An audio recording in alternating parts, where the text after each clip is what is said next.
Was day one of my life, and I didn't even know it. I'm such an idiot. It's like this. I woke up disoriented, the way you are when you rearrange your room or sleep in a hotel and the light is coming from the wrong direction. You know? I thought that was all it was at first, that I was on a trip and was just groggy. And then I noticed the smell. Hospitals have a specific smell, and no nanite-driven theme in the world can completely mask it.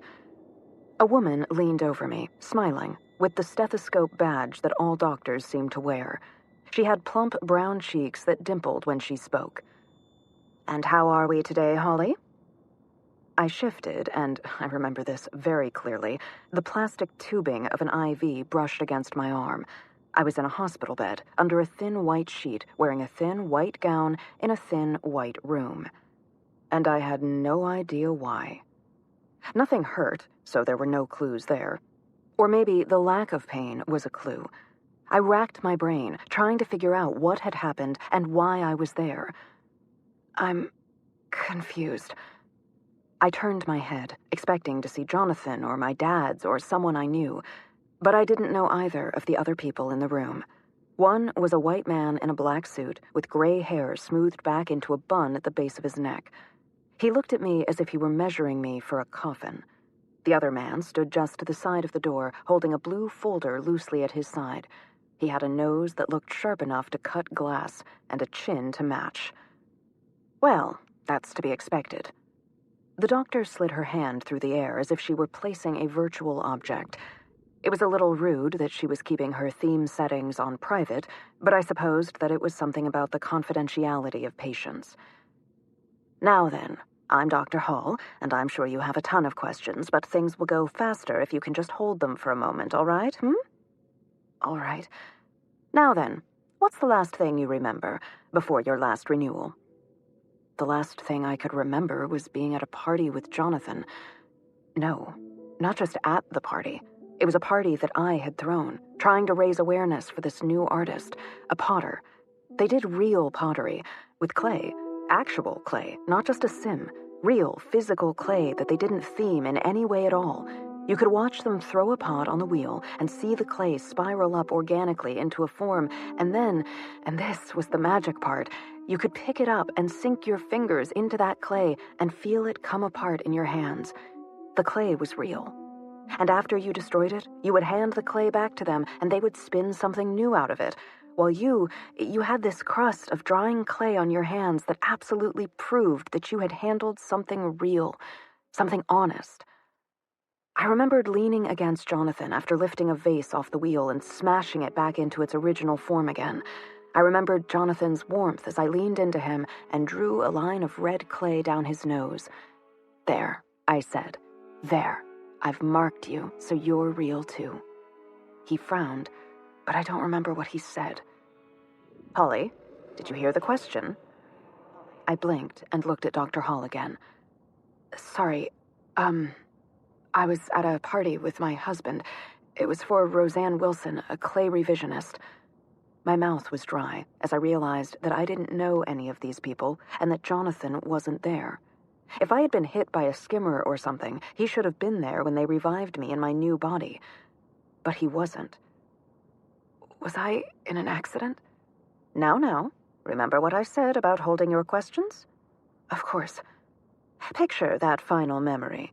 What do you have in your right hand? I had definitely died. This was a question that I recognized from any number of police procedural dramas on the teletree. I swallowed and resisted the urge to demand answers. But a part of me was afraid that the reason my husband wasn't there was because he didn't want to see me. Jonathan had never completely shaken his upbringing, and he had always sworn that clones were not quite like their original. And yet, here I was, alive. If I was right and I had died, my will contained instructions to have me ported into a cloned body with the memories from my last visit to a renewal center. Jonathan, on the other hand, had a do-not-replicate order on his will. I looked at my hands, which looked like my hands. The nanites had even included the odd freckle on my left thumb. I swallowed again and tried to focus. They probably wouldn't let me see him until they knew I was successfully integrated into the new body. So what was the last thing I remembered holding? Nothing. I had a martini in my left hand and some dried mud on my right. Does that count as holding something? The doctor exchanged glances with the man with the knife blade nose. What is your first childhood memory? Why had they looked at each other? Was I supposed to remember more? No. Wait. My last memory should have been of the renewal station. Fear came and sat on my chest. What had happened to me? Childhood? My dad and I were in a department store, and I wanted to show my dad a toy, so I tugged on his skirt. Except it wasn't him. It felt like that childhood fear of being abandoned had come back to rejoin me. Good. Good. She made another note on the virtual screen that I couldn't see. Tell me how you met your husband. Where is Jonathan? Holly. Now what did I say? I bit down on the inside of my cheek against an urge to punch her. I'd never had such a violent urge in my life. The adrenaline that came with it shook through my joints. We were at the Riverside Marketplace. I was buying oranges for a carving sequence I wanted to try. He was buying them for breakfast. We compared notes about real versus printed oranges, and in the course of that, I found out that he had a real job. I remembered him tossing an orange into the air and laughing. Anyway, I hadn't met anyone that had a real job before. He's a neuroengineer. That caught my attention, but he's funny and kind, and please, where is he? Is he okay? The doctor didn't answer. She just made another note and then stepped back from the bed. Bob, it's your turn, I think. The man in the suit unbuttoned his jacket as he stepped forward. Then he produced a knife with a wicked drop-point blade and rushed toward the bed. I threw my covers back, grabbed the IV pole, and slammed it into his side. Before he'd finished staggering back, I was out of bed, wrapping the IV line around his neck and pulling. With one foot, I kicked sideways, aiming at the weak point of his knees, and knocked him down, all while keeping the tension off the IV line in my arm. It was easy. I had never done anything like it before. My body knew what to do as if it had always done that. I dropped the IV pole and pushed back, landing on my rump on the ground. What? Bob rolled over, rubbing his neck. Nice work with the IV. Marking something on her invisible screen, Dr. Hall nodded. Excellent. It seems the edits to Holly's muscle memory and skill set have taken. I started shaking then, because the only reason they would have made edits was if I was a provisional replica. It wasn't just that I had died. No, I had done something. I'd done something so heinous that I'd been replaced with me, an edited clone. No. What did I do? I couldn't think of anything that I would have done. Provisional replicas were murderers or rapists or abusive assholes who refused therapy, and I carved oranges. I threw parties. I was a good person. I'm sure it was a mistake. What was a mistake, Holly? The doctor held her stylus over the air, ready to make another stupid note. I don't know. I pointed at the man I'd knocked down with the IV pole. But I shouldn't know how to do that, and what happened? Oh, for crying out loud. The third person, the man with a nose like a knife, had stayed by the door, and he rolled his eyes. How many times do I have to tell you people? Skylar? The doctor held her hand out as if she could stop him. We have to be gentle, and you need to answer her questions. Skylar opened the folder and pulled out a trifold pamphlet. He held it out to me. Living as a provisional replica. I'm sorry. Skylar took a step forward and met my gaze. You murdered your husband.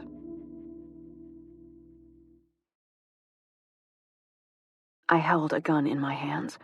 I sat on the edge of the hospital bed, dressed once again in real clothes. I say real when they were white and unthemed. Simple trousers, a t-shirt, and a shoulder holster. I held a gun in my hand.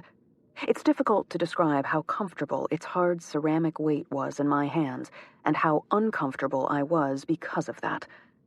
I had never held a gun before, but my hands, the hands of this altered body, knew exactly how to hold the grip, with the tang resting over the web of my firing hand so that it would be steady if I raised it and aimed.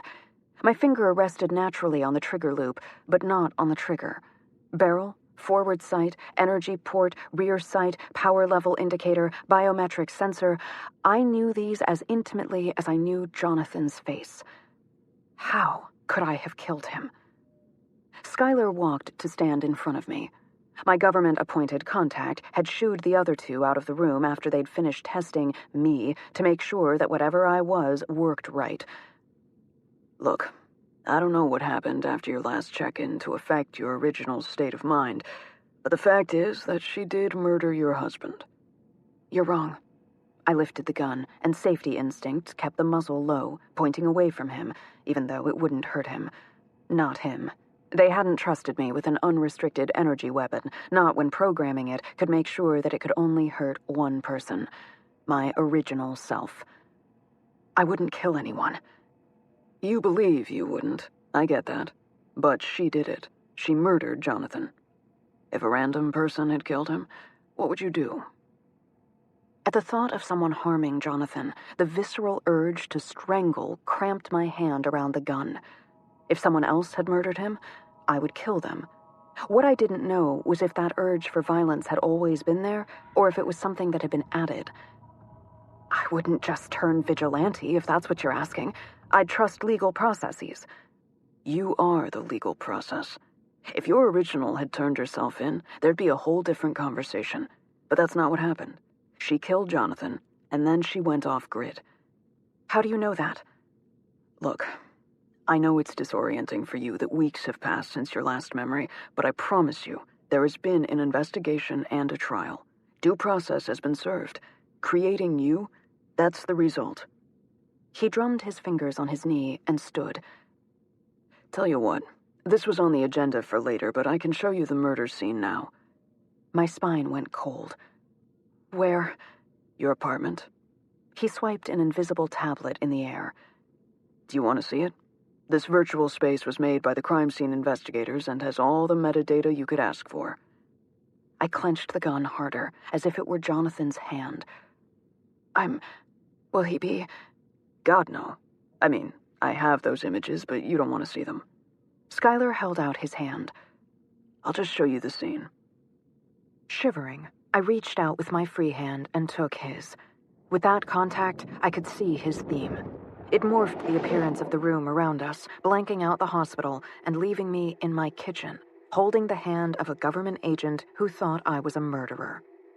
The kitchen was a quaint, open floor plan from the 2010s, with a massive granite-topped island in the middle of the room.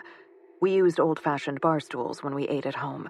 The one nearest me was tipped on its side at an angle, as if it were pointing at the pool of blood. A handprint smeared out from it. In bloody block letters, someone had written, "Liar." On the floor, with blood and fibers sticking to the base, lay a small replica of Rodin's The Kiss. We'd picked that up in Paris on our first anniversary. It had a provenance that dated to the same era as our apartment, and the purchase had seemed hopelessly romantic. Hauling it home had been a chore. I remember Jonathan making a face and joking that at least the weight meant no one could doubt that it was real. Skylar reached out and tapped the air over the blood. A woman's voice began speaking. I arrived on scene at 1517 hours and was greeted by Detective Skylar Arakawa with the Cascadia Police Department Criminal Investigation Bureau. I was directed into the kitchen of apartment number 932 where the decedent was found. The room was in a state of disarray that showed signs of a struggle. In the kitchen, I noted a sculpture, a set of knives, which were capped, a ceramic vase, a bowl, 12 oranges, multiple cotton swabs, and a tray of leftover sushi. One bar stool had been overturned, and the word liar was written on the floor in the victim's blood. A white plastic bag was noted in the trash can in the kitchen that contained orange peels, human skin, and a broken craft knife covered in blood. My hand was sweating inside Skylar's grip. I retained the broken blade and sculpture as evidence. These items were documented and inventoried and placed in the evidence room at the medical examiner's office. The body was fully supine on the floor next to the kitchen island. The head was pointing west. The feet were pointing east. The body was cool to the touch. Rigor mortis was relenting. Lividity was consistent with body position, purple in color, and fixed. Purge was noted coming from the decedent's nose. A small area on the floor under the decedent's legs was covered in what appeared to be purge.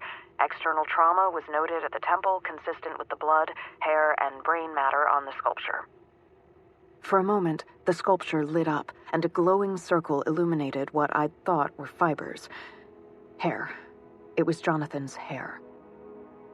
In addition to this, the victim's face had a series of spiral carvings cut into the flesh. Based on the minimal bleeding, I believe this occurred after death. I pronounced Jonathan Gentry deceased at 1520 hours. I jerked my hand out of Skylar's grip, and my kitchen faded away, taking with it the woman's voice and the sculpture and the blood. Jonathan's blood. Tremors shook through me and kept my breath trapped in shallow gasps. Murdered. By me? That could not have been me. Skylar blinked and swiped his hand through the air. He looked at me and winced. This is why we usually wait. I swallowed to keep from vomiting. Carvings in his skin, spirals, like the ones I carved in oranges. You understand what to do next? In hindsight, laughing might not have been the best choice, but it was that or sobbing, and sometimes things are so horrifying that it twists out sideways. The pamphlet on living as a provisional replica lay wadded on the floor where I had thrown it. I have 4 days to find and execute myself for a crime I don't remember doing. I know. I'm sorry. Sorry? This needs a little more than sorry. Will you still be sorry next week if I fail? If this version of me dies? At least he had the grace to look uncomfortable. Please believe me that if we had been able to find your original, the judge would not have issued a warrant for your creation. Teletree dramas aside, provisional replicas are extremely, extremely rare. Well, that's comforting. Fair. All I can offer as comfort is that if you succeed, you'll take her place and can return to your normal life. Seriously?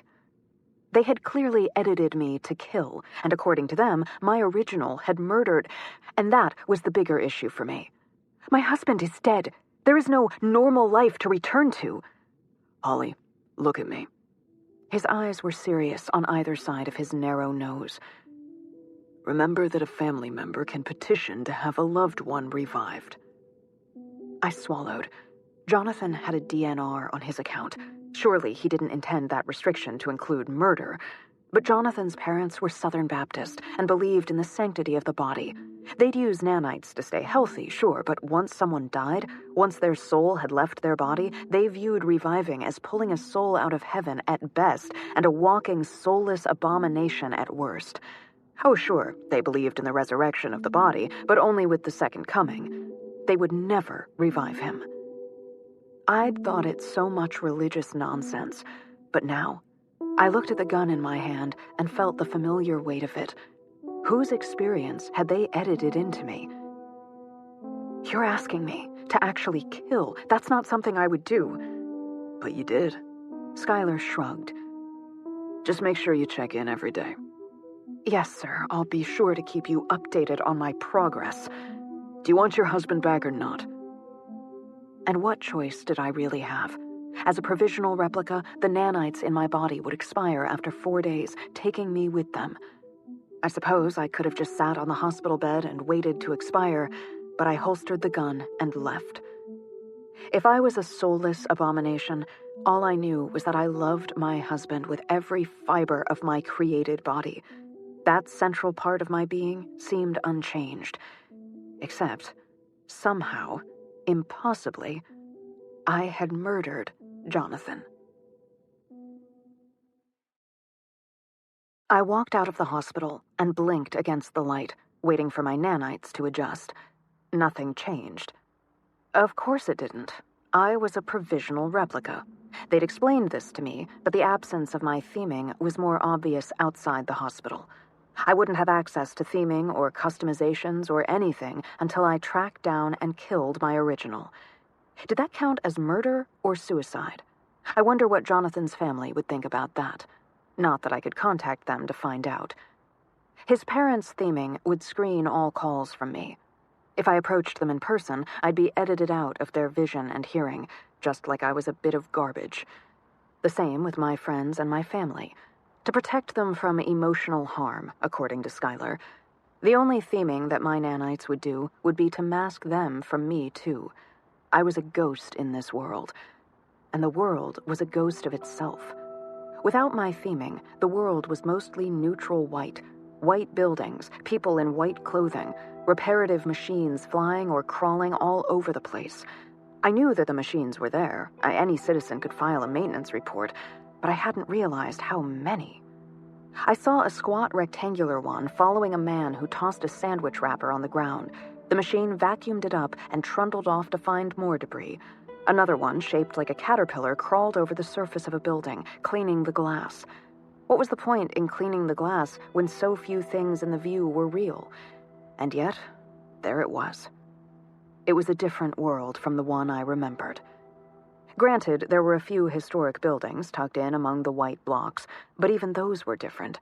The stained glass at St. Andrew's Church had always glowed with jewel-toned angles, but without theming, the unadulterated sunlight reflected off muted geometric colors. I stopped in front of it, tempted to go in and find a priest, even though I wasn't religious at all. Someone bumped into me. The world flashed into color as if the entire street had turned into a carnival. A Filipino woman with spiky pink hair stood in front of me. Sorry. She held a silver juggling club in each hand, and 3 others littered the ground between us. So sorry. I was practicing and didn't look where I was going. A giant arch of clear glass bulbs framed the church. The street was coated with sawdust. I could smell buttered popcorn in the air. Are you all right? She transferred the juggling clubs to one hand and bent down to pick up the fallen clubs. I'm really sorry. It's fine. I smiled and tried to wave it away reassuringly, but the color was leaching out of the air. The woman's hair stayed spiky and pink, so it was really dyed, but her clothes faded back to white with the rest of the world. For a few seconds, I had seen her theming. I knelt to reach for the remaining juggling club, which seemed to be really present. Do you need a hand with those? She grinned and snatched it off the ground, tossing it into the air. I got it. Thanks. The club's silver foil had faded to white now. It was so tempting to touch the woman again to make the theming come back. Instead, I nodded and turned away from her. I knew that theming could be shared, but had never experienced that when the world was set to neutral. Heading down the street, I veered slightly to brush against a tall, lean, white man. The street darkened to night. Neon signs advertising opium dens and casinos blossomed along the buildings. People in evening gowns and tuxedos strolled along the sidewalks for 10 paces before the night faded away, back to white. I took a sidestep to brush against a petite black woman, and the world shifted again, bringing me into a world made of cartoon characters. My own hands had fat, 3-fingered gloves. All the signage became cutesy and friendly. Little robins zipped everywhere, chortling happy songs. As it began to fade, I looked for someone else to gently bump into, and stopped. A cartoonish, haunted castle with a no trespassing sign faded into a large slum of broken-down buildings. What was this? Had I ever passed this before? I mentally backtracked to the church, using it as a landmark, and remembered a huge construction project that I'd passed daily on my way to the gallery with more serious versions of the no trespassing signs that the cartoon world had shown me. But it wasn't a construction project. It was inhabited. An old white woman smoking a cigarette sat on the steps of one of the broad porches that spanned the base of the apartment towers. I waited for her or the cigarette to morph, but both were really there. I wasn't seeing someone else's theme. This woman was there, and she was old, as in genuinely old, not just a theme, not an actor. Fine wrinkles puckered her lips and drew paths from the corners of her eyes. A large liver spot rested on one temple. She had silver hair braided into a crown around her head. She stared at me, and then squinted. You can see me? Yes. I looked down at the white cement, suddenly conscious of the fact that I had been staring at her. Sorry. You a checkout? That brought my gaze back up to the slum, and I belatedly realized there were curtains in some windows, lights in others. You live here? Yep. She blew a smoke ring and tilted her head. So, checkout? Not exactly. If anything, I was the opposite of a checkout. My body was created by nanites and flooded with them, waiting to shut everything down after 4 days. A checkout had chosen to stop using renewal stations and had only their natural body with all the vagaries nature could provide. I took a step back, as if she would be able to tell I was a provisional replica just by looking at me. I just have my theming turned off. She snorted, looking down the street, eyes squinted against the sun. Tourists. She took another drag of her cigarette. Go ahead and stare at the old lady. Glad to be a novelty for you. Cheeks flaming, I turned and walked away from her. Because here's the thing. Checkouts weren't that common, but at least they made sense, whereas my existence was a sign that something was very, very broken. I stopped in the middle of the street, people weaving around me. My original was a checkout now. She had been for weeks, actually, if I understood Skylar's explanation of the timeline. My original had fled right after I squeezed my eyes shut, as if that could keep the ideas still. I existed only because my husband was dead. My funny, thoughtful, sometimes inexplicable husband was dead. His habit of humming when he was assembling a part was dead. His penchant for sitting in rooms with the lights off, lost in thought, was dead. His itch for vacations in random parts of the world was dead. The sensitive spot where his thigh met his hip and the whirl of random hair on his upper back and the way he rolled his eyes at the start of laughter. How could Jonathan be gone?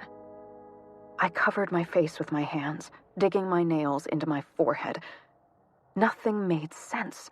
I could not fathom a world in which I killed Jonathan. We had had, maybe, 2 fights, and it depended on if you counted the flannel shirt incident as a fight. The urge to hit someone bubbled up inside me, and I bit down hard on the inside of my lip to lock myself in place. That urge, that was new. That was whatever they had edited into me. I had never felt a violent urge like this before, and there's no way that the person I had been would have harmed Jonathan. It didn't make any sense. What, I bashed him in the head because he preferred to use a toothbrush instead of nanites? Or because he drummed his fingers on the table when he was working? Maybe I became overwhelmed because he liked his sandwiches cut on the diagonal, so then I carved him like I carved an orange? I hadn't done that. I knew that. What if they weren't just making a mistake, but my original had been framed? I dropped my hands, staring at the naked streets and the exposed maintenance robots. Jonathan worked for the government. Sure, we had peace between national governments, but there were also groups who went way beyond just checking out.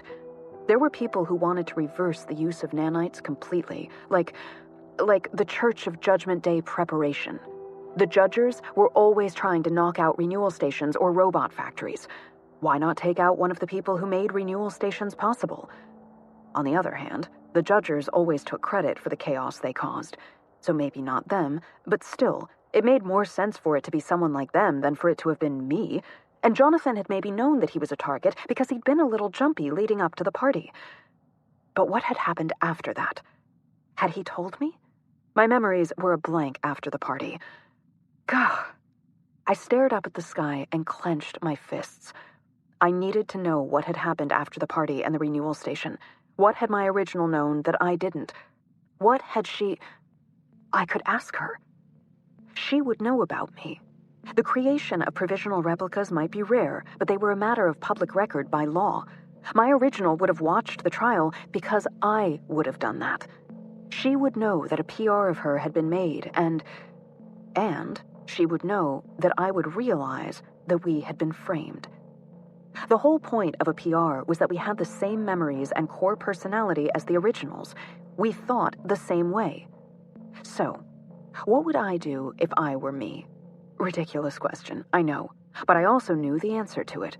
The original Holly would want me to find her. She would go to the marketplace where I first met Jonathan. It was a place we'd returned to on our anniversaries, and was a place that he and I had used in the past as a meeting place.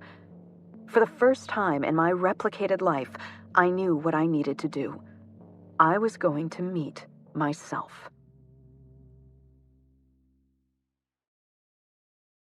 What I had always loved about Riverside Marketplace was that it was open air, right by the river. The produce was always fresh, and there were artists who had hand-loomed fabrics for sale and other fascinating, delightful crafts. It was by the river. It was not open air. With my theming turned off, a high, clear dome arched over the entire thing. Maintenance bots crawled across the surface, cleaning the glass and making repairs. Inside, where I expected to see a quaint, old-school market, I found sterile white walls with just enough texture to feel like the stucco I had always seen them as. Shaking my head, I walked down the curving faux streets to the citrus stand where I'd met Jonathan. The closer I got, the more my stomach clenched. I hated everything about this. My hand went to the gun at my side, as if that were comforting. And the terrifying thing was that I felt better with my hand on the grip. What had they turned me into? I rounded the bend in the road, and there was the citrus stand. Piled with actual citrus, thank God, and Stilla stood in the booth with her hair in the usual mop of curls over her eyes. She was wearing a homespun vest over a plain white shirt and trousers. I lifted my hand to wave, and stopped. The part of my brain that had been getting increasingly nervous about being here finally told me why. If my original had been framed, whoever had killed Jonathan would have good reason to want me dead as well. Heck, maybe there was a reason Skylar's people hadn't been able to find my original. Maybe someone had already killed her. And I had come to a place where Jonathan and I were well known to meet. I'd picked the most obvious spot to go. In the guise of slowing to look at a stand of blank white cloth of different textures, I turned, sweeping my gaze around the marketplace. Identifying danger points, the things that didn't belong, was nearly impossible because everything looked wrong with my theming off. I picked up a piece of cloth and held it up, turning with it as if I wanted to look at it in better light. That gave me a full 360 of the marketplace. Knots of people moved through the area. Conversations that would be muted with my theming on to protect the privacy of those talking filled the air with a constant, discernible hum of chatter. Heard that Willem and Stan are dating again. Off autopilot and drove straight into the pier. People almost never remember to look up. If there was a lookout, they would be above me. The fact that I knew this nearly distracted me from, actually looking up. But I did, trying to surreptitiously take in the 5-story buildings surrounding the marketplace. No good. Looks like she knows. A man spoke in a low murmur. I nearly spun toward the voice and had to force myself to keep my gaze to the cloth. Instead, I scanned the windows, hoping to catch sight of whoever that was so I could make a plan. Instead, I made eye contact with a woman in a 3rd-story window dressed in dingy white. Not freshly printed clothes. Not my original. She had graying hair pulled back into a ponytail and held a rifle. Even from here, I could just see the moment when her finger tightened on the trigger. Take the shot. A flash of movement to my right. The muzzle of the energy rifle brightened. I threw myself sideways, but the pulse brushed my ribs. Numbness coated my right ribcage and arm, spreading down my leg and up my neck. I used the last of my momentum to try to throw a jab toward the voice. My arm barely moved. I had maybe 2 seconds of useful consciousness, which was just long enough to wonder what they were going to do with me before all the white falseness was replaced by a true, dark theme.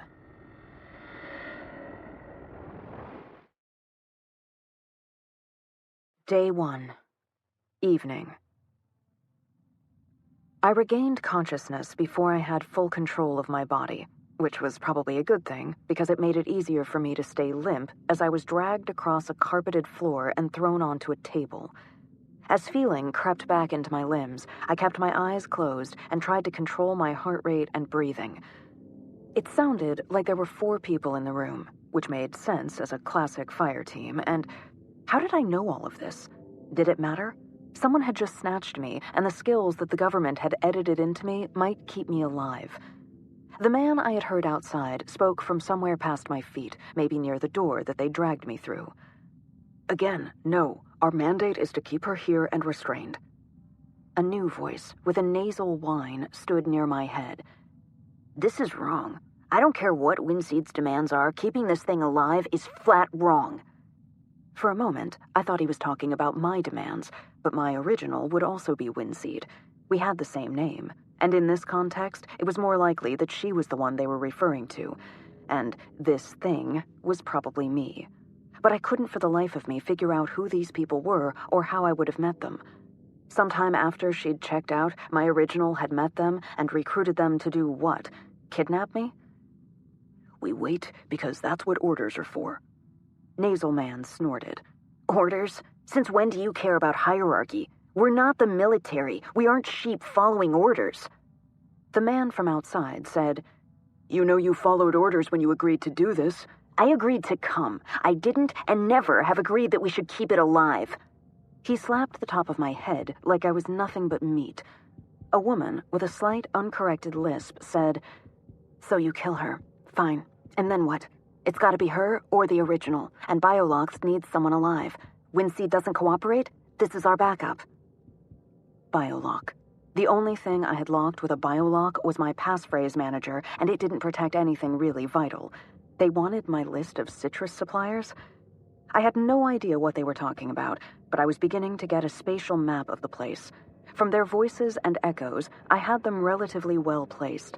The nasal man was by my head, outside man was at my feet. The woman was near him, and it sounded like her voice was being reflected by glass, so probably near a window. There was another set of footsteps off to my left, which would be consistent with a classic fire team. A week ago, I wouldn't have known that a fire team was a sub-unit of infantry, or that the name reflected the focus on fire and movement tactical doctrine in combat. Of course, a week ago, I apparently hadn't existed. Taking a chance, I cracked my lids without moving my head so that I could see who my captors were and how they were armed. Nasal Man was wearing a mask over his face, so all I could tell was that he was pale and liked to work out. Then my attention was caught by the wall behind him. A rough stone wall with vintage fake plastic ivy stapled to it. For a moment, I thought my theming had been turned back on, then recognition swept over me. I knew this place. It was a historic Italianesque restaurant, a chain that had once had locations in malls across the planet. This particular location had been lovingly restored by one of Jonathan's friends. Why the heck was I in Vikram Ortega's restaurant? I closed my eyes again and tried to think. It was next to the market, and he only opened it on Wednesdays, unless he was bored, in which case he would send out a pop-up message to anyone on his list. So, they could guess that it would be closed. No, wait, they wouldn't have to guess. My original could have told them that. Regardless, one of these jerks was talking about killing me, and I was not in the mood for that. I had a gun, but there was no chance they had let me keep it. So what did I have as weapons? The fact that they thought I was asleep. The fact that I knew the layout of the place because Vikram had wanted to show it off after he restored it. There should be chairs around the table, which would give me at least one thing I could fight with. I let my hand droop over the edge of the table, hoping to feel a chair. No luck. Although I did feel the edge of the table and sorted out that I was on a pair of two-tops. She moved! Well, shit. I tried to keep my breathing slow and uninterrupted, even while every muscle wanted to tense for action. Outside man sighed. You're jumpy. Y'all just put her down crooked. Do you really think I'm paying that little attention? That was a torso shot with a para-ray. She'll be a sack of noodles for another hour. Heavy footsteps accompanied Nasal Man's voice as he approached from the left. That was where the door was. Part of me was frozen with terror on the table, but there was another part of me that reviewed where each of them was in the room and laid out a clear line of attack. It was almost like being a visitor in my own body as I lifted my left leg and planted my foot. Arching my hips, I moved to the side to grasp a chair and brought it smashing into Outside Man. He yelped and staggered back. I continued my arch, turning it into a roll that brought me off the table into a crouch. Nasal Man shouted, grabbing for his sidearm. No, wait, that was my gun. A surge of visceral possessiveness brought my right arm sweeping up to shove one of the two-tops toward him. I'd wanted to distract him, but my body had other ideas. I was stronger than I'd been. The table went flying through the air, slamming into the goons who were only just beginning to react. Nasal Man had gotten my gun out, but the table sent him stumbling back. I lunged, grabbing his arm and putting it into a quick arm lock that hyperextended his elbow and popped it out of joint. He screamed and dropped my gun. I caught it as it fell, swinging it up and around to bear on him. My finger reflexively went to the trigger and fired. The energy beam evaporated into smoke. It wasn't surprising, but assholes! Skylar had left me with no protection. My brain moved on to mapping how to kill Nasal Man by crushing his temple with the butt of the gun and how it would be so satisfying. I shuddered. Satisfying? Was this how they were motivating me? By making it satisfying to hurt someone? I shoved him away from me and dove toward the kitchen. They'd have the main doors watched. Slapping my hand against the swinging door, I slammed through into the kitchen. Everything was gleaming stainless steel and laid out with elegant industrial precision. It was dead simple to spot the chef's knives stuck to magnets on the far wall. As I rounded the stainless steel prep table, the woman powered through the door after me. I grabbed the cutting board and flung it like a frisbee. It spun in the air, and its edge slammed into her throat. Without waiting for her to hit the ground, I snatched a pair of chef's knives from the wall. My hands knew these. They knew the weight and assessed the balance. They knew when to release for the right arcing flight. And as the stainless steel blades were spinning away from me, I grabbed another pair. A pair of meaty snicks and a yelp told me that they'd hit home as I dove for cover. Outside Man had carried an energy pulse revolver that was fully capable of paralyzing me again, assuming he hadn't changed the charge level on it. My best option was to make it hard to get a beat on me. I hit the ground, peering under the counters for a glimpse of feet or legs. Instead, I saw bodies and blood. The woman on the floor wheezed. I'd crushed her trachea, but her nanites would be well on the way to repairing it. Wait, if she had nanites? I wasn't used to that being a question. Everyone in my life checked in on a regular basis, but if these folks were checkouts, any damage I did to them would be permanent. Outside Man spoke from just on the other side of the swinging door. I could see one boot and would bet that above the table, the muzzle of his gun would be poking through the opening. Come on now, let's be reasonable. With all that editing they did to you, you've got to know that there's no way out. Certainly not through that door, and they were probably sending someone to work around the building to come in through the service entrance. It's what I would do. I hated these thoughts from someone else's experience, but they were also keeping me alive. Come out and let's talk. That's all your original wants. Wetting my lips, I looked around and remembered. Really remembered. My memory. I remembered being here with Jonathan when Vikram was showing off the kitchen. I remembered him showing us the old waste pipe in the floor, which city codes had required him to close off because it didn't feed into the recycling system. He'd complained because the pipes were original and authentic, so he refused to make a permanent change. He was proud of skirting around the law by using the building's landmark status. I rose onto my elbows and toes to low crawl to the pipe. He'd pointed out the vintage manhole cover, which didn't compete with the aesthetic. He'd also casually mentioned that it weighed over 100 kilograms.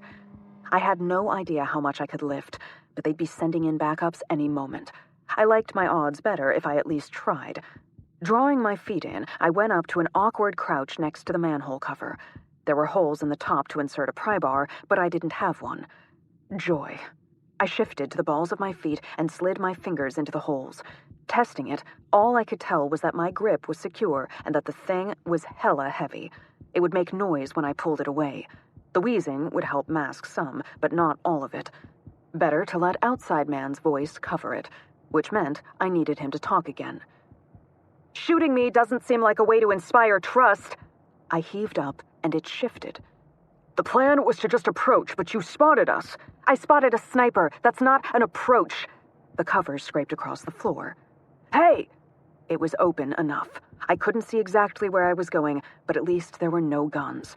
Thank God for vintage sewers and an obsession with historical accuracy. In the sewers, I realized two things. The first was that I could see in the dark. Everything glowed with heat, infrared. I was perceiving infrared light in ways that made me think the change was not in nanites, but in an edit to my physical form. And the second thing was that I knew how to kill people. I mean, I had time to start to understand that I had probably killed someone. The fact that someone had tried to kill me? Scary. The fact that I knew how to kill them back? Terrifying. Utterly terrifying. I knew that twisting someone's neck, the way they did in cinema, would do nothing. It was harder than that to break a neck. The easiest way was to anchor the chin and provide a sharp, focused blow on the vertebrae to cause a dislocation, which would sever the spine. I knew that it was still hard to do, and that a better choice would be any number of chokeholds. I finally just stopped moving in the sewers and sank down on a corner of cold cement and sat shivering. What had they turned me into? Even if I found my original and executed her and got my normal life back, even if I did all of that and had Jonathan revived, would he even recognize this woman? I wasn't the woman he married, that was for certain. I'm honestly not sure how long I sat there in the glowing darkness. A timer appeared in the corner of my vision. It startled me into sitting up from the wall I'd been slumped against. Adrenaline propelled me into a crouch as if I could escape a projected thing, but the glaring red icon shone against the infrared curves of the sewer tunnels. Warning: 3 hours until nanite depletion. Nanite depletion? What the heck?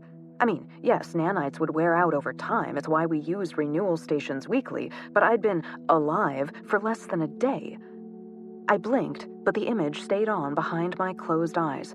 Rubbing my face, I looked around, paying attention for the first time in hours. My hands felt numb. They shook.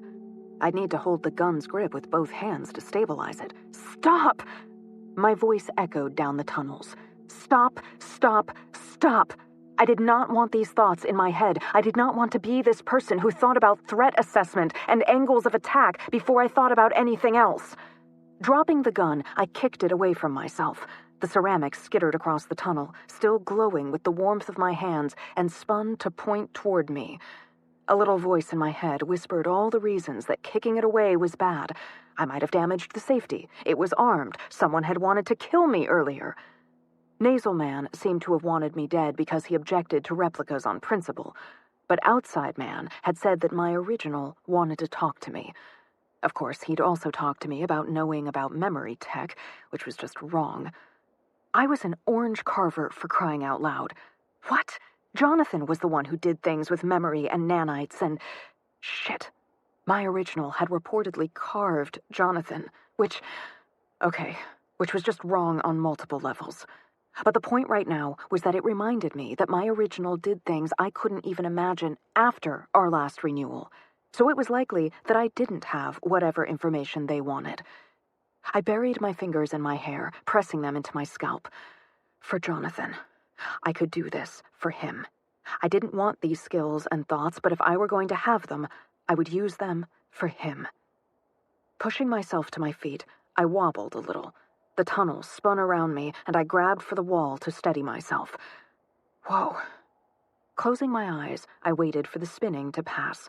My legs and arms felt too heavy and a little numb. What was wrong with me? I mean, besides everything. Warning: 2 hours and 55 minutes until nanite depletion. This felt like more than nanite depletion. All that happened when the tiny bots ran out of your body was that you got drunk faster and bruised easier. You aged.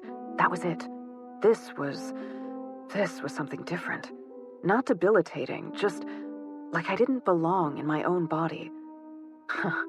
Right. Well, how much claim did I have to being in this body?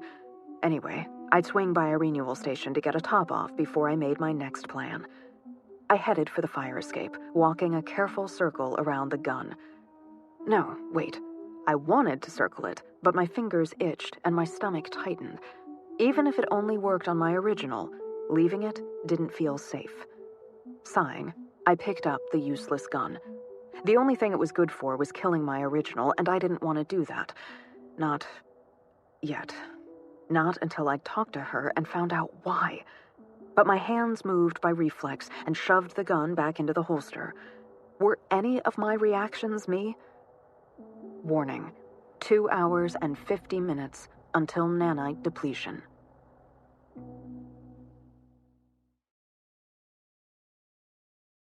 The timer had dropped to 2 hours and 25 minutes by the time I got to the nearest renewal station.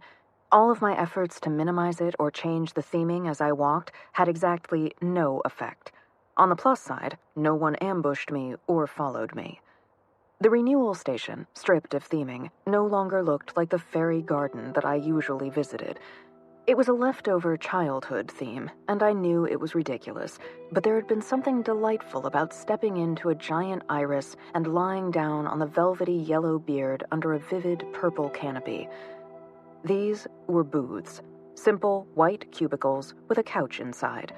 I'd seen one before, when I was a teen, and filled with a sense of moral purpose, I'd wanted to know what I was putting into my body, so I'd turned off theming at the renewal station. It had been dull.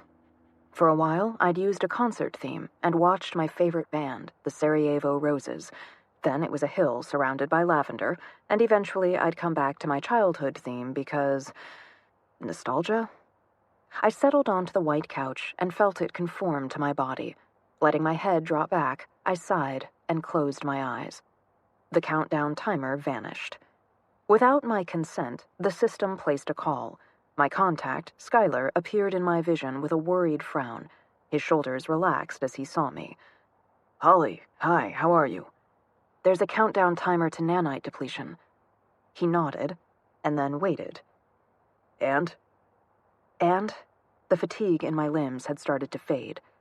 "What the heck is up with that?" He blinked. It was in the pamphlet." On the couch, I tightened my fists against the urge to throttle him. If he'd actually been in front of me, I'm not sure what I would have done. "Sorry, didn't really read it, had a little bit on my mind." Skylar sighed. He did that a lot. Looking down, his long nose seemed even more like a knife.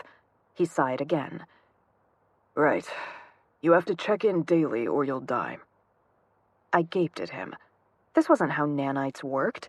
If a person didn't check in, they just started aging and became susceptible to disease. "You mean eventually?" "I mean that if you hadn't checked in tonight, you would be dead in 3 hours." He looked up and compressed his lips. "You were given skills and the ability to kill. The daily check-ins are a leash." That would have been useful information to know. "I tried. I gave you a pamphlet." "I threw it away. You saw me throw it away." "I also saw you open it." Skylar grimaced as if this were somehow my fault. "To be safe, I told you to check in tonight. And there's the countdown timer. And you probably started feeling dizzy. The fact that you didn't actually read the pamphlet is not on me." "I'm going to kill you." My stomach went cold at the words because I'd meant them. He smiled sourly. "You would not be the first to make that threat. Or try." My heart was pounding against my ribs, and rage shook me all the way to the surface of my skin. "Since you didn't read it, let me clarify some things. For the rest of your life, you'll need to check in daily. Or, as a provisional replica, you'll die. When I say the rest of your life, I mean 4 days. After 4 days, check-ins won't work any longer. The nanite population in your body can be made permanent, so you'd become a stable replica, but experience has shown that if a PR doesn't find their original within 3 days, they're not going to. We tack on an extra day for orientation, so statistically, 4 days is the right motivation and time to give you." "And then what? You make another one of me and she starts again?" "No." Skylar shook his head against the darkness behind my eyelids. "That would be against the law. Your last-ditch effort. If you fail, your original is likely to go unpunished because we can't find her." "Do people ever just give up and let their original get away?" "Sure, but we don't even try to revive the people who aren't good candidates as provisional replicas." He shrugged. "I'm sure you're absolutely delighted to know that the system projects that you have an 83% chance of finding your original before the end." Delighted is not the word I would pick. I ground my teeth together and opened my eyes so I had something besides his face in darkness to stare at. The blank white ceiling of the renewal booth was not much of an improvement. "The system is repairing damage to your hands. What happened?" I snorted. "Aren't you watching my every move?" "Also in the pamphlet, you went to Riverside Marketplace, which is private property, so no, I can't access surveillance there without a warrant. But I get to review your uploads after renewal, so that'll be a fun few hours of fast-forwarding through your activities." I gaped at the image of the man. Memories were sacrosanct. They were encrypted on upload and rigorously protected. You're kidding. You can rifle through my memories, but when I'm actually being shot at, you can't do anything? He sat forward. Someone shot at you? Yes, there was a sniper at the marketplace, and then a fire team grabbed me. Shit. He ran his hand through his hair and grimaced. Tell me about the attack. Are you okay? Grinding my teeth together, I tried to think. A sniper above, a 4-person fire team. I suspect that there was a lookout because they were ready for me the moment I came into view. I shouldn't know that, but I was dead certain about it. They snatched me, but all's good. I got away. Skylar held up his hand. Wait, they snatched you? Yep, but I'm fine. No damage to government property. That's not... All right, look, you have every right to be angry and bitter. You think? But that's not going to help us if it keeps you from telling me what's going on. Why bother? You can just watch it, right?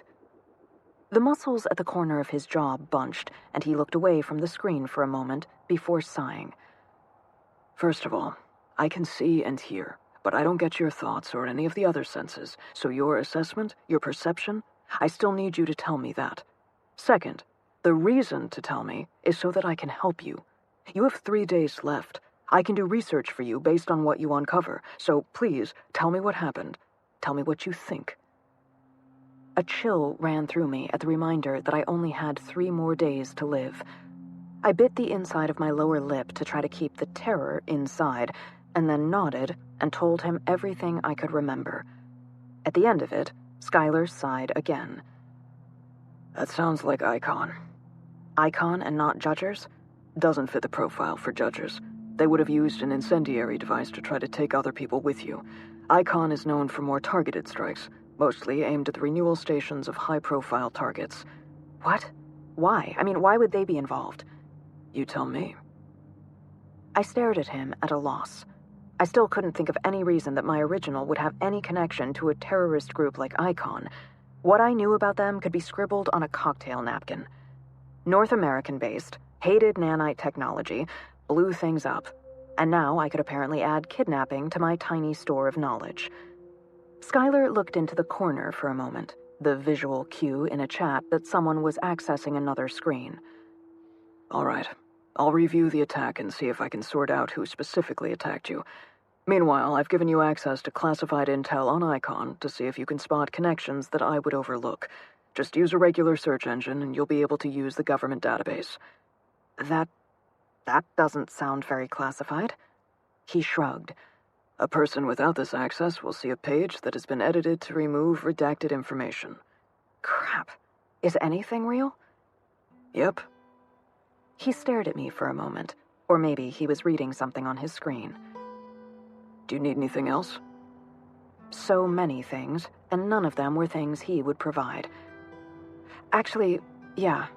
You said that the charges in my gun will only hurt my original. What happens if Icon comes at me again? I expected him to shut me down, to tell me that I'd survived the first attempt, to tell me about laws that prevented him from arming me, but he leaned to the side and squinted for a moment, looking down and to the left. All right. I can't give you full ammunition, but I can set it so that the charges will work on you and anyone without nanites in their system. Checkouts make up the majority of Icon members. The rush of relief I felt belonged to someone else. The urge to vomit I felt immediately afterward, though, was definitely mine.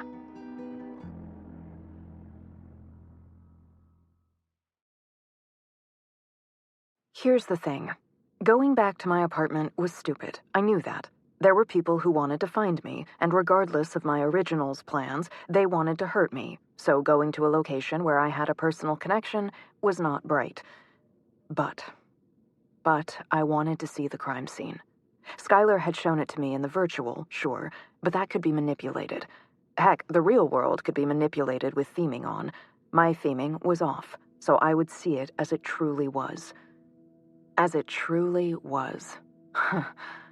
I thought I lived in a nice part of town. It wasn't that it turned out that our apartment was in a bad neighborhood, just that all the neighborhoods were the same. Under the cover of darkness, I slipped into our bedroom from the balcony. Luckily, my biometrics unlocked the doors as well as they always had, so I didn't have to break in. The lights recognized me and started to fade up. Off. My heart raced as the room returned to darkness. I stood next to the door, listening for any sounds that did not belong to the night. Wetting my lips, I slid the door shut and stepped further into the room. Even with my enhanced night vision, I had the same sense of disorientation that I'd had at the hospital.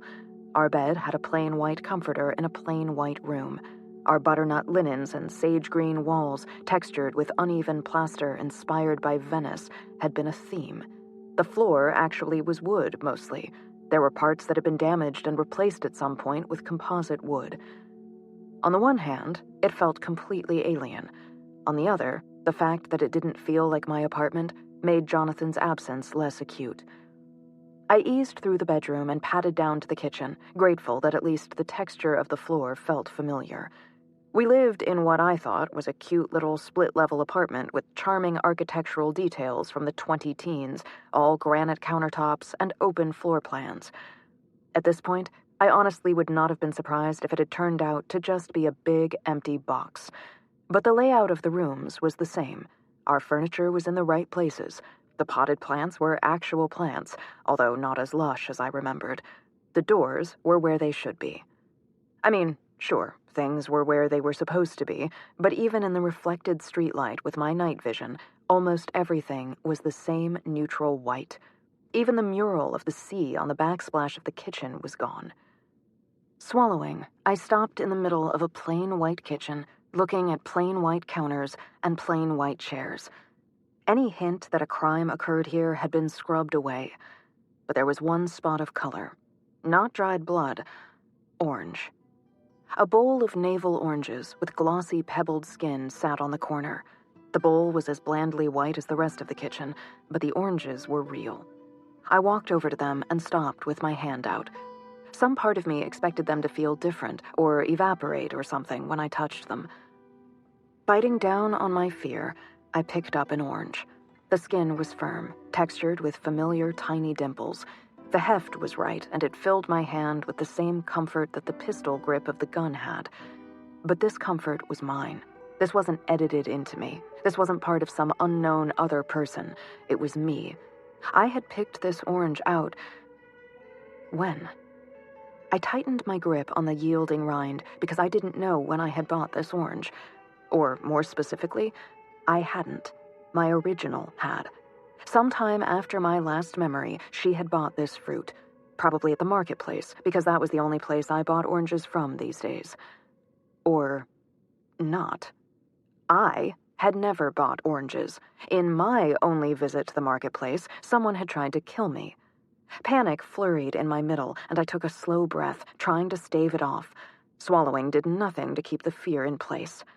A craft knife was in my hand.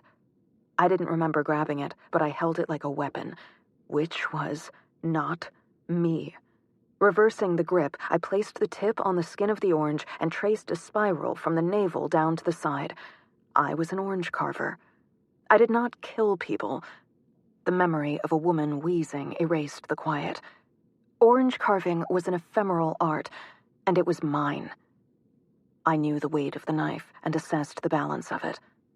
The bright tang of resin popped from the skin as the knife released essential oils into the air. The scent of blood was metallic by contrast. The navel orange had thicker skin than other varieties, making it good for textured work.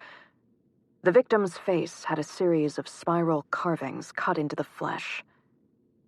Gripping the knife, I let out a slow breath. I was not going to let them take orange carving away from me. This was a skill I had earned. It hadn't been edited into me. I hadn't cheated. I had practiced and learned to carve oranges. I should have asked to see Jonathan's face. I didn't want to. If someone wanted to frame me, using orange carving techniques would make it look more like I had done it. But I know my own work. Stop. I didn't kill Jonathan.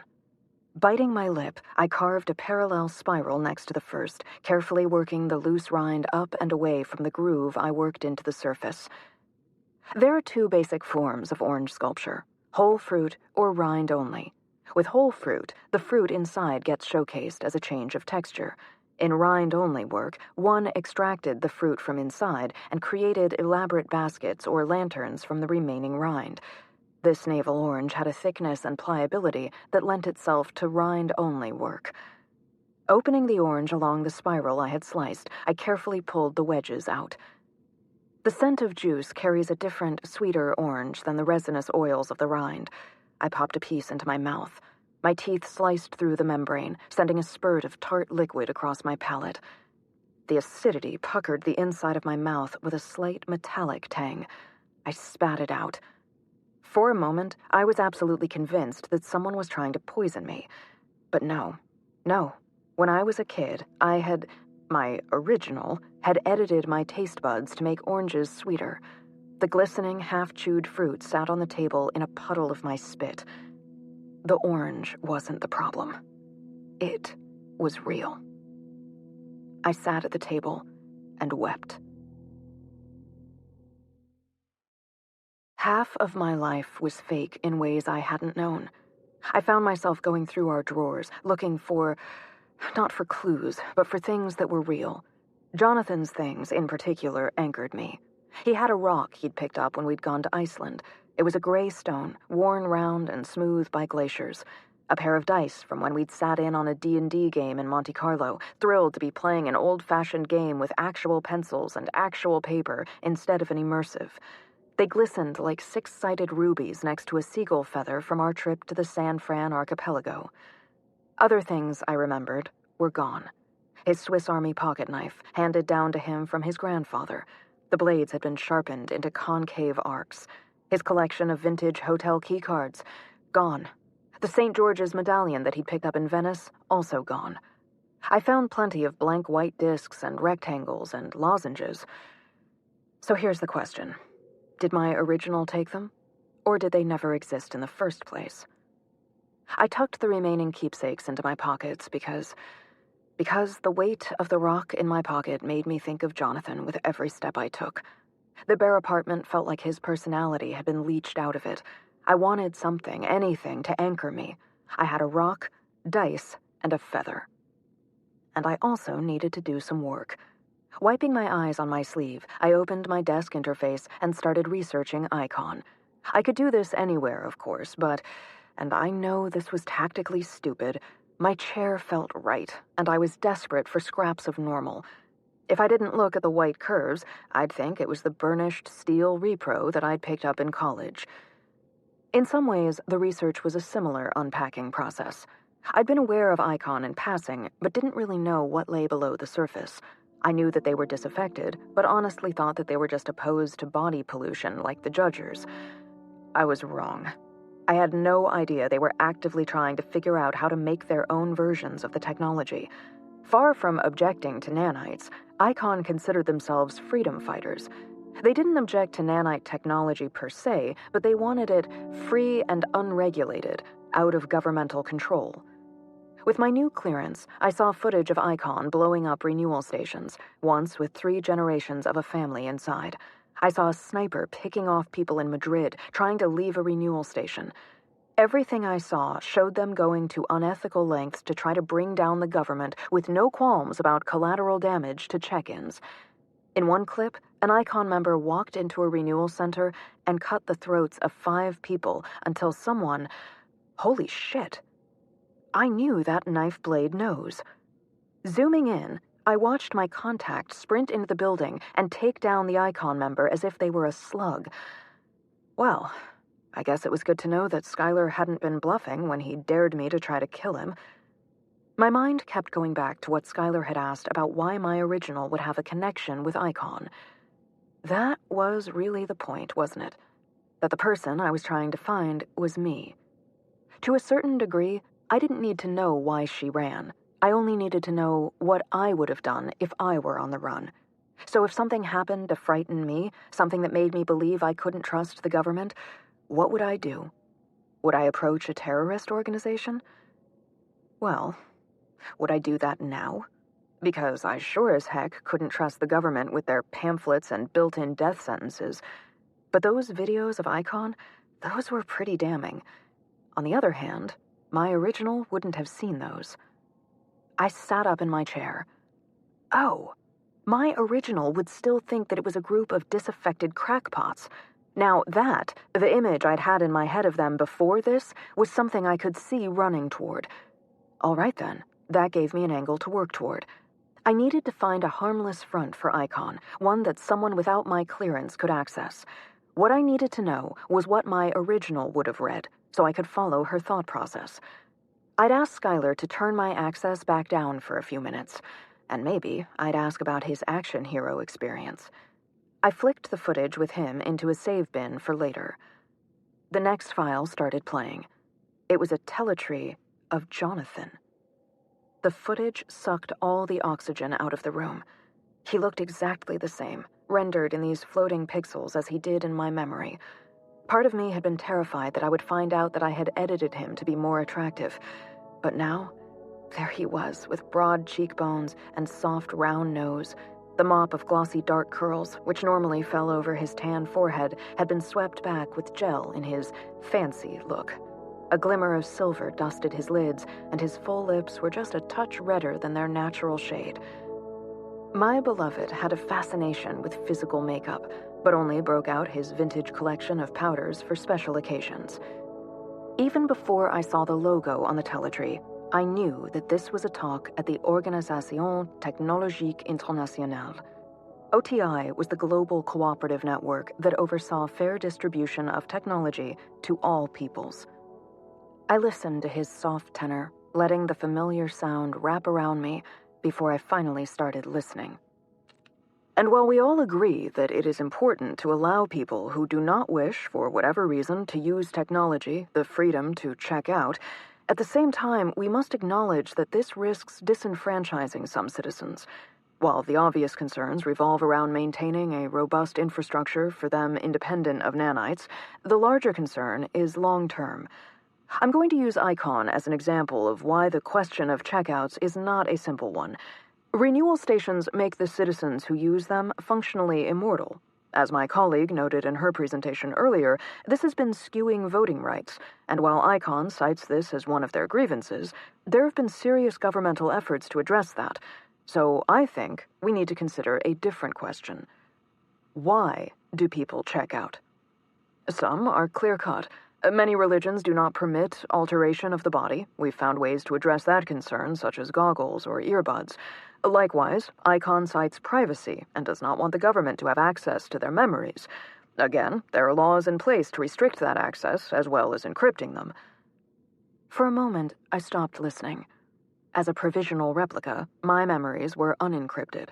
Skylar had said that he'd be pawing through my memories today. Did he have access to the whole thing, or only the days since my creation? But what about the individual who is simply bored by the over-easy regularity of their days? What do we do for the citizens of our world who need a sense of risk in order to feel alive? We've seen an upturn in extreme sports that suggests that, in the absence of natural risks, people are starting to create their own. More troubling? Violent crime is returning. A voice in the hallway caught my attention. We never heard our neighbors, ever. I turned my head, frowning. The white walls provided a handy reminder that my theming was off. Right, so the reason that I'd never heard my neighbors before was that my theme edited out the sound between apartments. Yay for created privacy? I turned back to the computer, but another quiet voice made the hair on the back of my neck stand on end. That wasn't a conversation. That was a command. Well, shit. I knew it was a risk coming here in the first place, that if Icon had someone watching for me at the market, then they would keep an eye on my apartment. I spun out of the chair, grabbing my gun. When the door slammed open, I was already against the wall beside it. A pair of hands. A gun. I waited until the target was in sight and fired. A man fell, the glow from my pulse gun spreading out from the side of his neck to leave him stunned and motionless. A woman dove through, low, and my gun kicked again, but the pulse evaporated into smoke as it touched her. She aimed an antique revolver at me, metal, black, and designed to do permanent harm. I dove toward her. My best strategy was to try to control the firearm. The gunshot cracked, but I'd startled her, and the shot went high. Twisting in midair, I spun my pulse gun into the side of her head. As she yelped, her revolver slipped from her grasp. Motion from my right through the open door gave me just enough warning to drop to the floor. 3 more people in the hall, all armed, all aiming at me. I snatched her gun from the floor and rolled clear of the door. I needed to get out of here. Another crack of gunfire from the doorway. Something slapped into my left leg. I aimed both guns at the door and fired. Hers bucked in my hand with the recoil, sending the bullet wide. Apparently, they hadn't edited vintage firearms into me, but my body compensated, and the next shots were steadier. I wasn't expecting to hit anyone, but somehow managed to land both shots. One of the bullets tore through a man's chest. A woman fell to the energy pulse. Inside the room, the woman I'd smacked was getting back to her feet. My gun was useless against her, so I fired her weapon. My body had calibrated for the recoil, and the bullet caught her in the shoulder and staggered her. I got to my feet. My left leg felt heavy and wet. Blood painted the white room in bright red spatters and smears. Every part of my being was screaming at me to get out. I limped across the room. With one hand, I fired my attacker's revolver at the window, shattering it. And then, I jumped.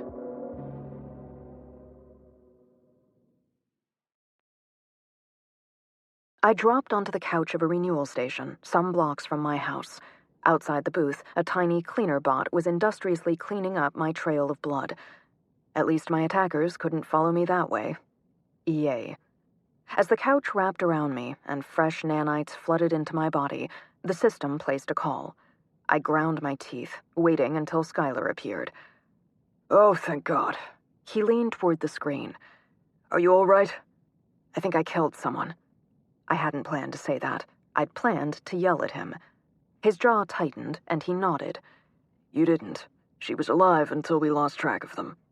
You knew? You left me alone there, and you knew they were coming? I shot someone. Blood had been everywhere, but it hadn't been an arterial spray. And how did I know that? Why didn't you warn me that Icon was coming to my apartment? Because I didn't know. Bullshit! You just told me you saw... I didn't know until they were in your apartment. We can surveil that because it was already a crime scene. The rest of your building is not. You're kidding me. Look, I already told you this. The government is bound by laws and watchdog agencies. It's a stupid law. Is it? Do you want the government to be able to monitor private places? Do you want me to be able to turn on cameras in every place that a criminal act might occur? Or maybe you'd like me to use predictive technology to stop crimes before they happen, because we do have the ability to do that, but we don't, because free will, because privacy. So, what, I'm just on my own? I'm sorry.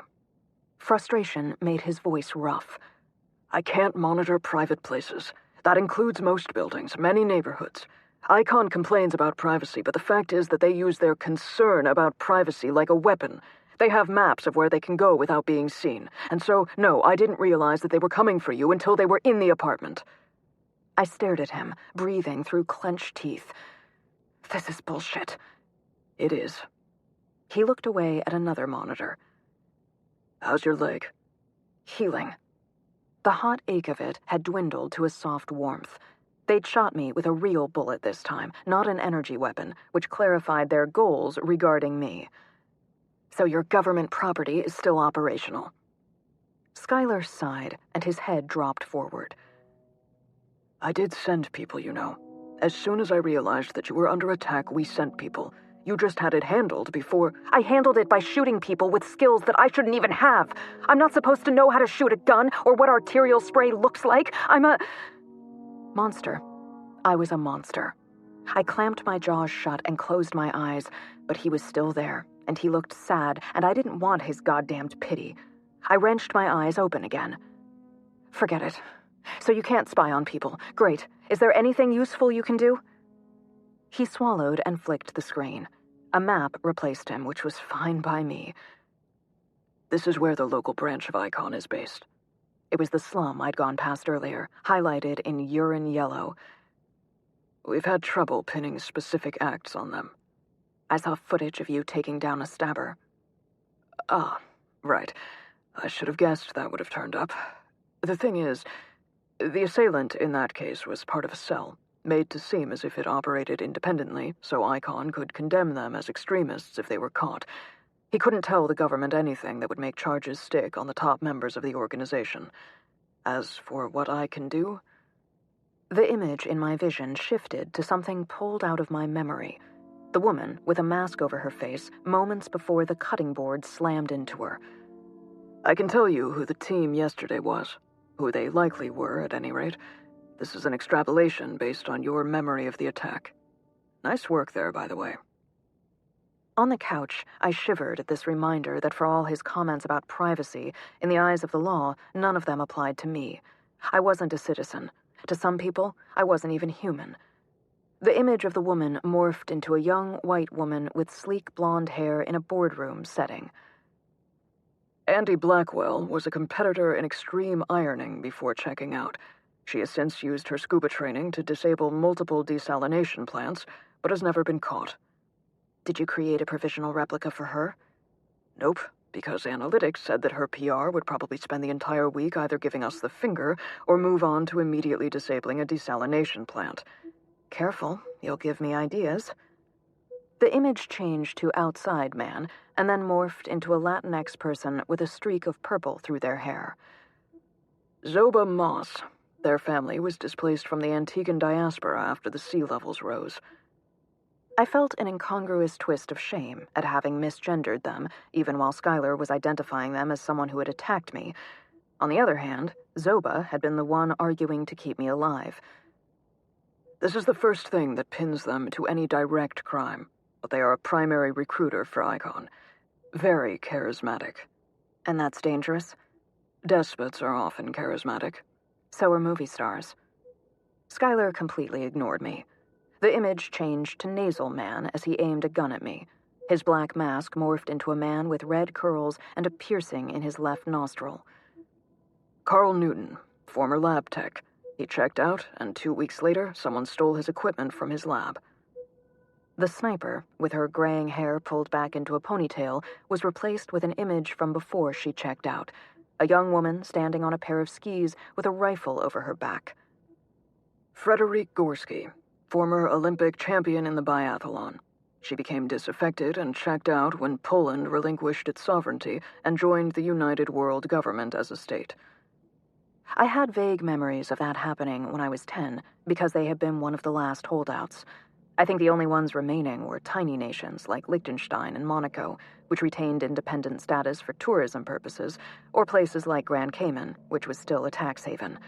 Otherwise, the global economy just made allocation of resources easier. It also meant that there wasn't anywhere my original could really flee. And finally, someone who was not at the scene, but whose voice you heard over the radio.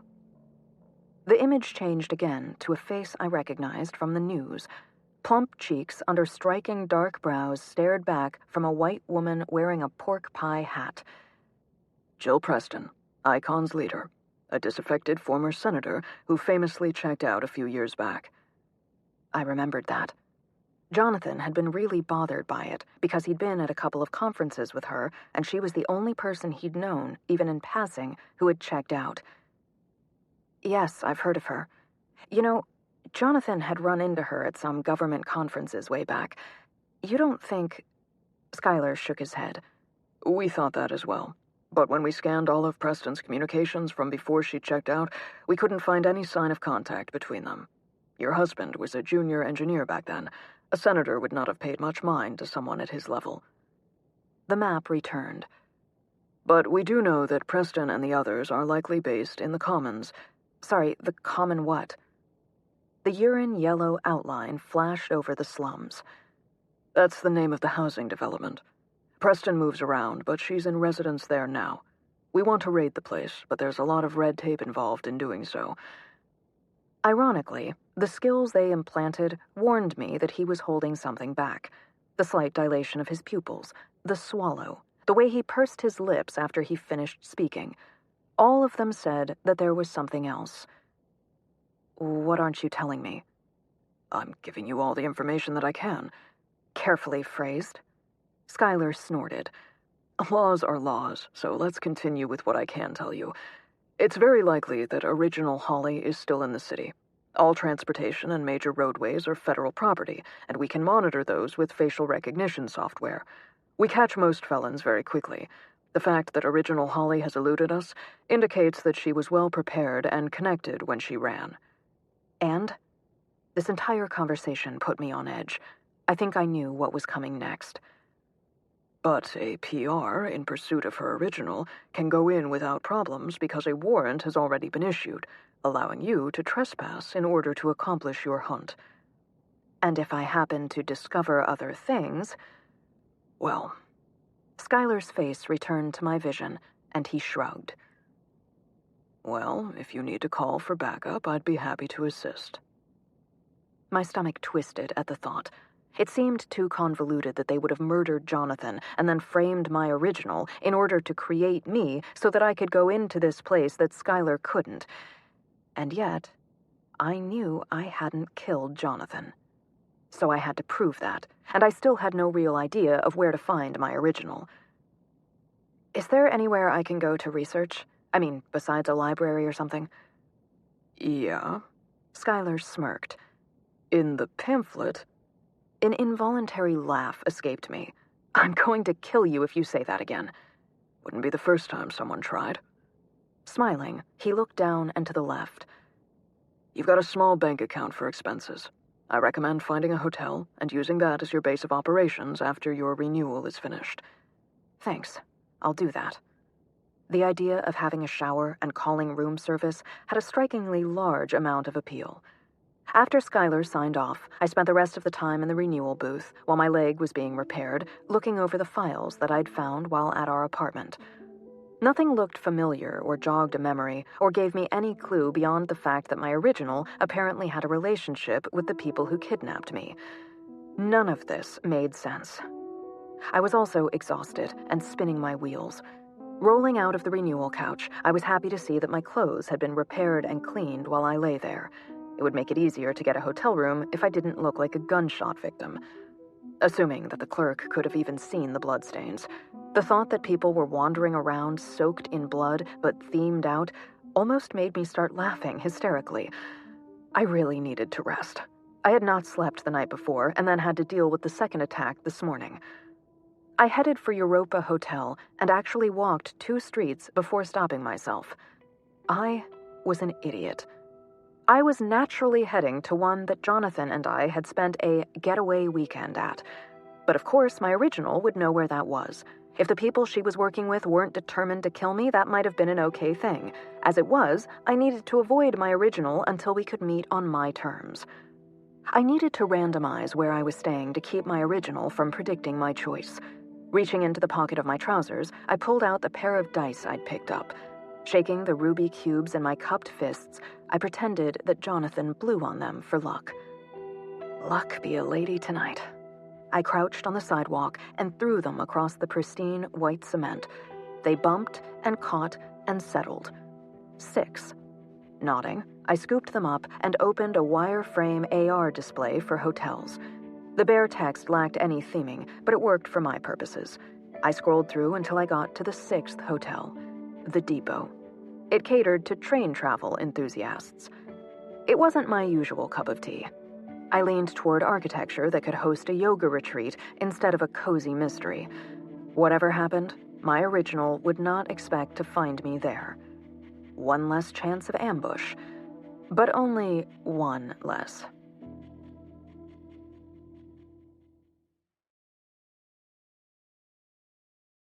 The hotel that my pair of dice sent me to was a nondescript box on a nondescript block.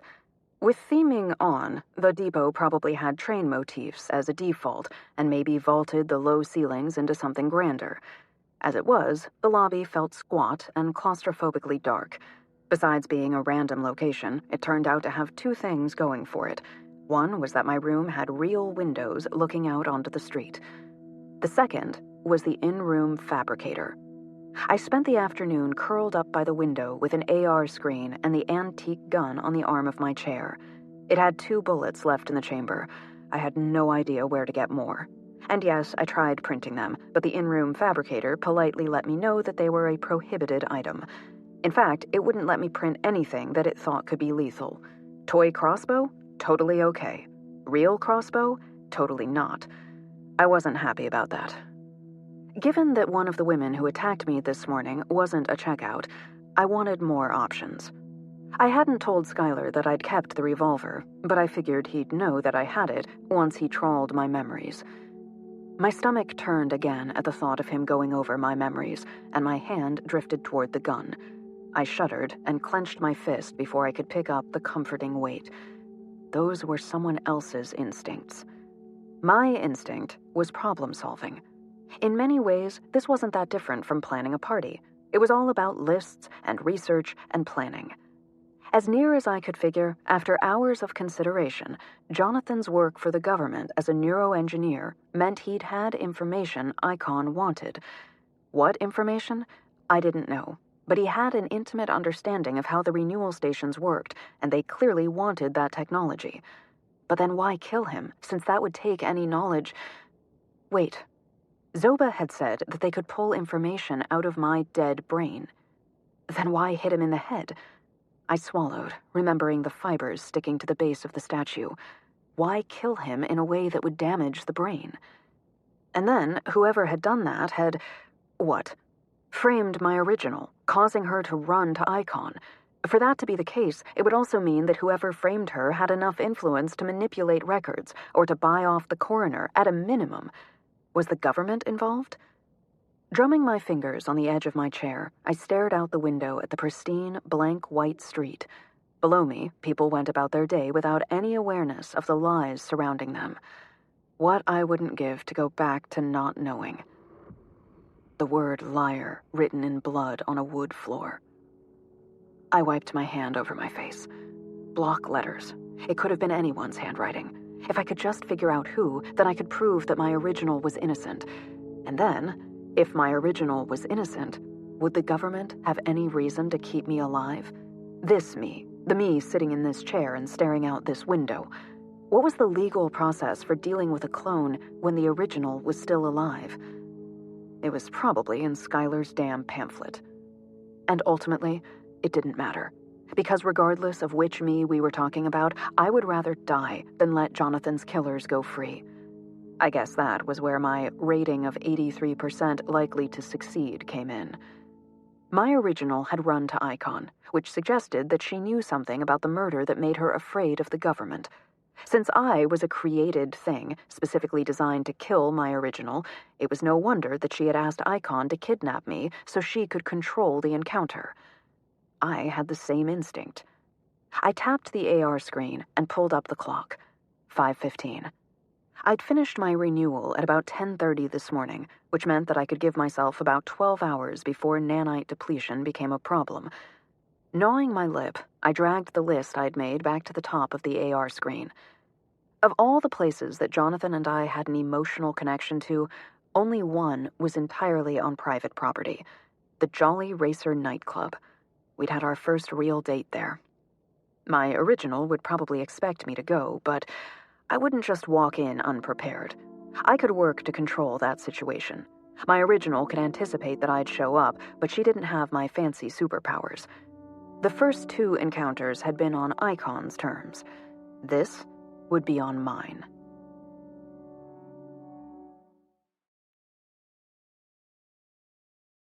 As I walked into the Jolly Racer, I was relying on its default theme to let me blend in with the other checked-in guests. For any Icon members, I was hoping that my hair and clothing would make them look past me. I had a pretty simple plan. Simple, huh? What I wanted to do was separate one of them from the others and see if I could get some answers. Part of me wanted to use force. I had a hard time arguing that part down, even if it came from someone else. First, I had to find them, and that meant knowingly walking into a trap. But I didn't have to be stupid about it. Disguising yourself in a world where everyone uses themes is at once easy and really hard. The easy part is that when I'd had full nanites, I could just think about looking different, and I would present that way.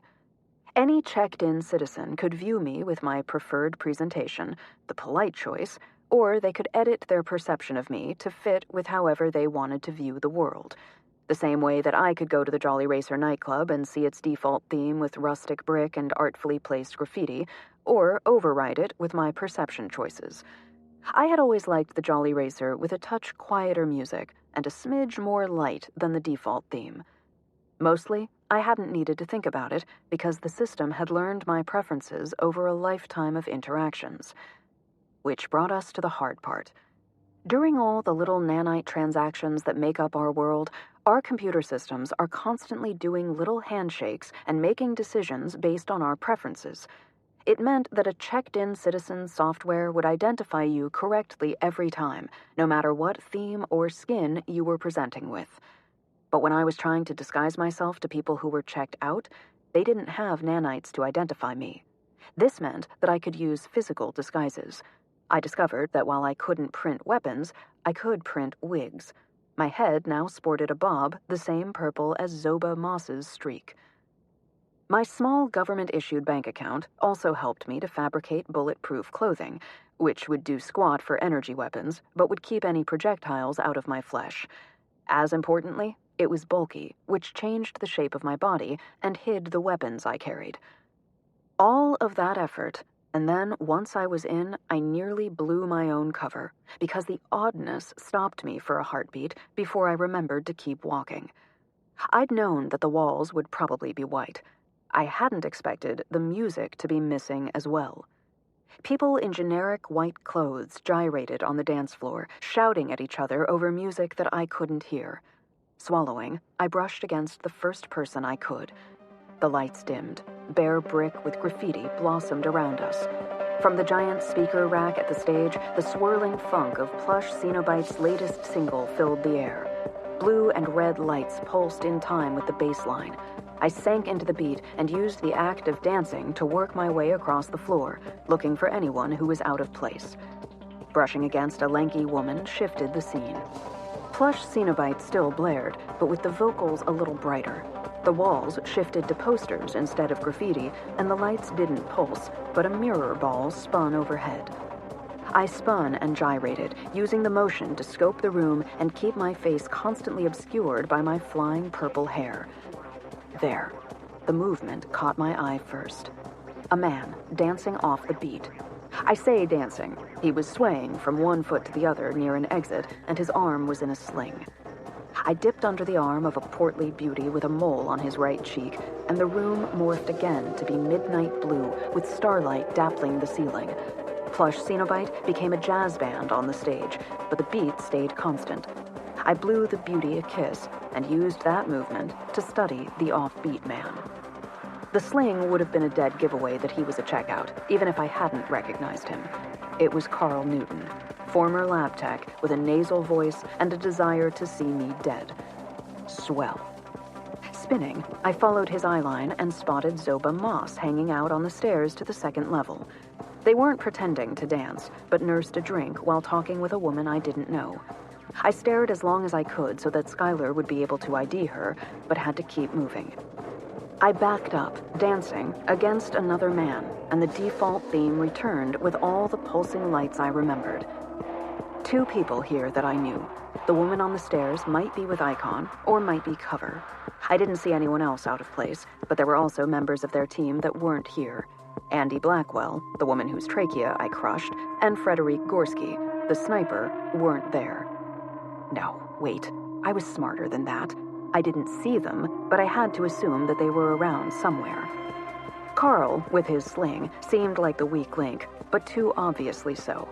I danced across the floor, trying to close the distance between us, and passed against someone who had the color saturation turned up on everything. The reds were so red they made my teeth hurt. I bumped into the next person I could, just to clear that theme from my cortex. The room stayed exactly the same. Thank God Plush Cenobite is infectious, and I kept moving to my memory of the beat. I danced 3 steps past the person before I realized that their theme hadn't asserted itself because they were a checkout. Hair flying, I spun and grabbed a look at them. A man with acne scars on his dark cheeks and a single gold earring. No one I recognized from the previous attack. He was a better dancer than Carl and moved with the beat, but when the chorus came around, he missed the pause in the rhythm that everyone else in the room responded to. Gold earring was definitely a checkout. But was he with Icon? It seemed likely. He was in the part of the room that I would move to if I wanted to establish the 4 points of a diamond for a fire team. With Carl and Zoba, that meant the 4th member was probably... I threw my head back, squinting through the full saturation, and... there, on the balcony, Gorski, the sniper, was scanning the room while leaning against a column. Damn it. If I tried to take anyone else down, she'd shoot me. I could take her down, but I'd have to go by Zoba on the stairs to get to her. Slipping off the floor, I headed to the bar. I had some weaponry on me, but a little more camouflage wouldn't hurt. Using the mirror behind the bar to keep an eye on Zoba, I leaned one elbow on the bar and shouted over the blaring music. "A Jack and Ginger, please." The bartender shouted back. "Do you want lime with that?" As she did, the last theme faded, taking the mirror with it and leaving the room sterile and white again. Keep pretending, Holly, until you can touch someone else. "Yes." My voice shocked me without music to mask it. I was shouting over music that only existed in theme. Anyone who knew my voice... Something hard pressed against my back, and not even printed Kevlar would let me pretend that it was anything except a gun. A nasal voice whispered in my ear, "Step away from the bar, and we can keep this civil." Carl. If it had been anyone other than him, I might have done that, but his wounded arm offered me an opportunity. "I don't get to have my drink?" "I said, step away." "Suit yourself." I relaxed and let another set of instincts take over.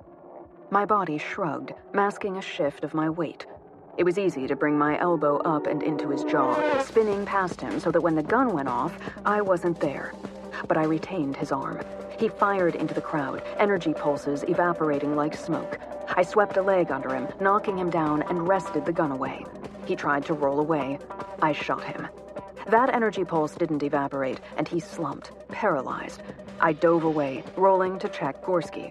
She produced a rifle from below the railing, aiming it toward me. I scrambled behind a table and glanced to make sure that Carl was still down. He was in a crumpled heap on the floor. A man tripped over him and did a double take, bending down to check. "Hey!" His voice was shockingly loud without the music. "Got someone who passed out here." Passed out, or paralyzed. The idiot should have locked the gun to his fingerprint, but maybe Icon members couldn't because they had to trade weapons too quickly. Besides the guy who tripped, no one else noticed what was happening. Around us, people kept dancing. They had no idea that someone was trying to kill me. Why the heck would someone's theme edit out danger? It seemed like knowing that there was a gunman would be a useful thing. Except, of course, if the shooter were using energy pulse weapons that couldn't harm checked-in citizens. Checked-out citizens would be able to see and respond. No one else would have to have their day disrupted. Which handily meant that they weren't clearing the dance floor, so I could use them for cover. Staying low, I looked for Zoba. The woman Zoba had been talking to on the stairs was still there and looking vaguely bored, but Zoba was coming down the stairs, 2 at a time, with their gun drawn. They shouted over their shoulder at Gorski, "Take the shot!" I guess they weren't interested in subtlety this time. Straightening, I took a shot at them. A dancer brushed against me, and the entire nightclub morphed to moody lighting and the bright guitar line of knockoff Sibian. Anything else that Zoba said was gone under the thumping music. Gorski lay down fire across the dance floor, energy pulses evaporating into smoke around me. I ducked, nearly getting kneed in the face by an enthusiastic dancer. Dancer. Where was Gold Earring Man? There. He was making his way across the dance floor to me. The dancers flowed around him like he was just another patron. They either didn't see him, or their theme made him blend in with the scene. I didn't pretend to dance this time. Sliding around a lanky blonde, I aimed at Gold Earring Man and fired. The gold pulse slid through the space between us, evaporating into a haze when it brushed against a checked-in dancer. Gold Earring ducked as I aimed again, and there were too many gyrating bodies between us. Another one bumped into me, and the entire nightclub filled with a dry ice haze. I squinted past it, trying to get a line on Gold Earring Man. To my left, Zoba slipped into the crowd. I tracked them while I kept trying to take out Goldie. Above us, Gorski laid down more fire, and I dropped down into the crowd. Amid the legs of the club-goers, it was impossible to avoid brushing against someone. The club strobed through different scenarios almost in time with the music. Grimacing, I worked my way in a crouch toward the last place I'd seen. There. Legs that were not dancing but just walking. I didn't bother standing. I just shot him in the knee. The energy pulse hit him and spread golden numbness up and down his leg. His knee buckled, pitching him toward me. I shifted to retarget, but a dancer slammed into me. I dropped to my knees. The band became a blues band again, still blaring knockoff Sibian. A hand grabbed my gun arm. Nothing in the nightclub changed. Surging up, I drove my shoulder toward Zoba's midriff. They spun, using my momentum to turn me, and the next thing I knew, I was slamming onto the floor. With my free hand, I grabbed them, yanking them down to the floor with me. Spinning, kicking, punching, we rolled across the dance floor. The nightclub flashed through scenarios every time we bumped against someone. The physical contact made some people stop dancing, but others just moved out of the way, as if we weren't fighting at their feet. Zoba slammed their forehead into mine. Red and white exploded like a new theme across the inside of my skull. I blinked and planted my foot, twisting to throw them off of me. Flowing up and over, I landed on them, one arm across their throat, the other with the antique revolver at their temple. Zoba froze. Their gaze flicked to the side as if they could see the gun. Who sent you? The last theme began to fade from my vision. You did. I mean, who sent you after my original? I rose onto my knees so that more weight came down on my arm. There's no way I found you on my own. Your original came to us for help. Zoba had their hands out and spread, blood smeared across the knuckles of one. I have a voice recording for you. From her, right pocket. You could have just said that in the beginning. Zoba snorted. You're a provisional replica. We know what you're designed to do. My stomach twisted at that. They weren't wrong. If I let you... Someone grabbed my shoulders and hauled me up as the nightclub's default theme deepened around me. Enough! No fighting in the club! Two men, themed like heavy bruisers, held my arms pinned behind my back. Another pair had hauled Zoba to their feet opposite me. I tried to throw them off. That was a tactical error because all it got me was a zap from a para-ray. I was getting really tired of getting knocked out. I woke up in an unthemed office. One of the bruisers sat opposite me, and apparently his bulk was not a theme. He looked up from an actual paper comic book. Yo, you're awake. How long? My voice slurred with the remnants of the para-ray. A page. He held up the comic book. We just put you down in the chair. Zoba must still be out there. I planted my feet and pushed myself out of the chair. Maybe I could catch up to them, but Bruiser Boy stood as well. He crossed his arms and stood in front of the door. No fighting. That's not jolly, and the jolly racer is jolly. Great. Tautology aside, I promised to head straight out. Because the Icon folks had to be on the move. Even if the Bruisers were holding Zoba here, the rest of the Icon team had to be on the run. Your friends are already gone. I could take him. He'd left me at a desk with a tablet, and his throat was just right there. I could have him on the ground before... I closed my eyes as if I could seal those thoughts off. They are not my friends. Well, they left something for you. His massive shoulders were still partway through a shrug when I opened my eyes. And it's better if you say that you're friends, 'cause then it's just roughhousing, and that's period correct. Was everyone who was checked in this shallow? I wet my lips. Great, noted. Thanks. You want it? He fished in his pocket and pulled out a digital recorder. They said you'd want it. I nodded, biting my tongue, and held out my hand. The bruiser dropped the recorder into my hand, and it was still warm with body heat. Can I listen in here? He shrugged. Go ahead. I stared at him and wanted to bite through his carotid. Privately? He shrugged again and turned to open the door. Knock yourself out. Wait, I already did that. Huh. I did not offer a pity laugh, although I did consider a mercy killing. Thank you. When he had shut the door, I sank back down into the chair and put the recorder on the table in front of me. Letting out a quick breath, I hit play. Hello, me. My voice sounded a little too high and nasal, but it was definitely mine. probably think we've been framed, that I've been kidnapped. It's what I would have assumed until all the lies started shredding around me. I'm going to try to save us both a world of hurt by telling you a hard thing now.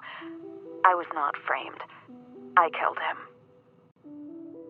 I killed him. My own voice kept echoing those words in my brain, and I would have given a lot to unhear the recording. I wanted there to be a hidden message or a sign of coercion.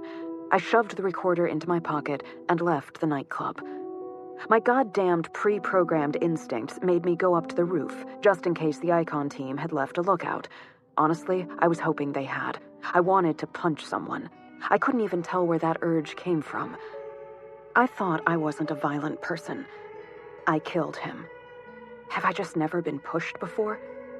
The roof was clear. As a bonus, the building was part of a long row of businesses that stretched down to the end of the block. Even up here, everything was a featureless white, ready for theming. I went over the low balustrade to the next building, and the next, and the next, and the entire time my brain kept saying, I killed him. Even if I accepted that as fact, fighting the urge to sob, I stopped in the middle of a roof and sank down to a crouch, burying my fingers in my hair. Except for the why of it, if I thought of my original as someone else entirely, then the casual chain of guilt to running to Icon made a whole lot more sense than the convoluted conspiracy theories I was coming up with. I had killed Jonathan. Why? I couldn't catch my breath. Something had happened in that gap in my memory. There had to be something. I tried to imagine what Jonathan would do that would make me kill him.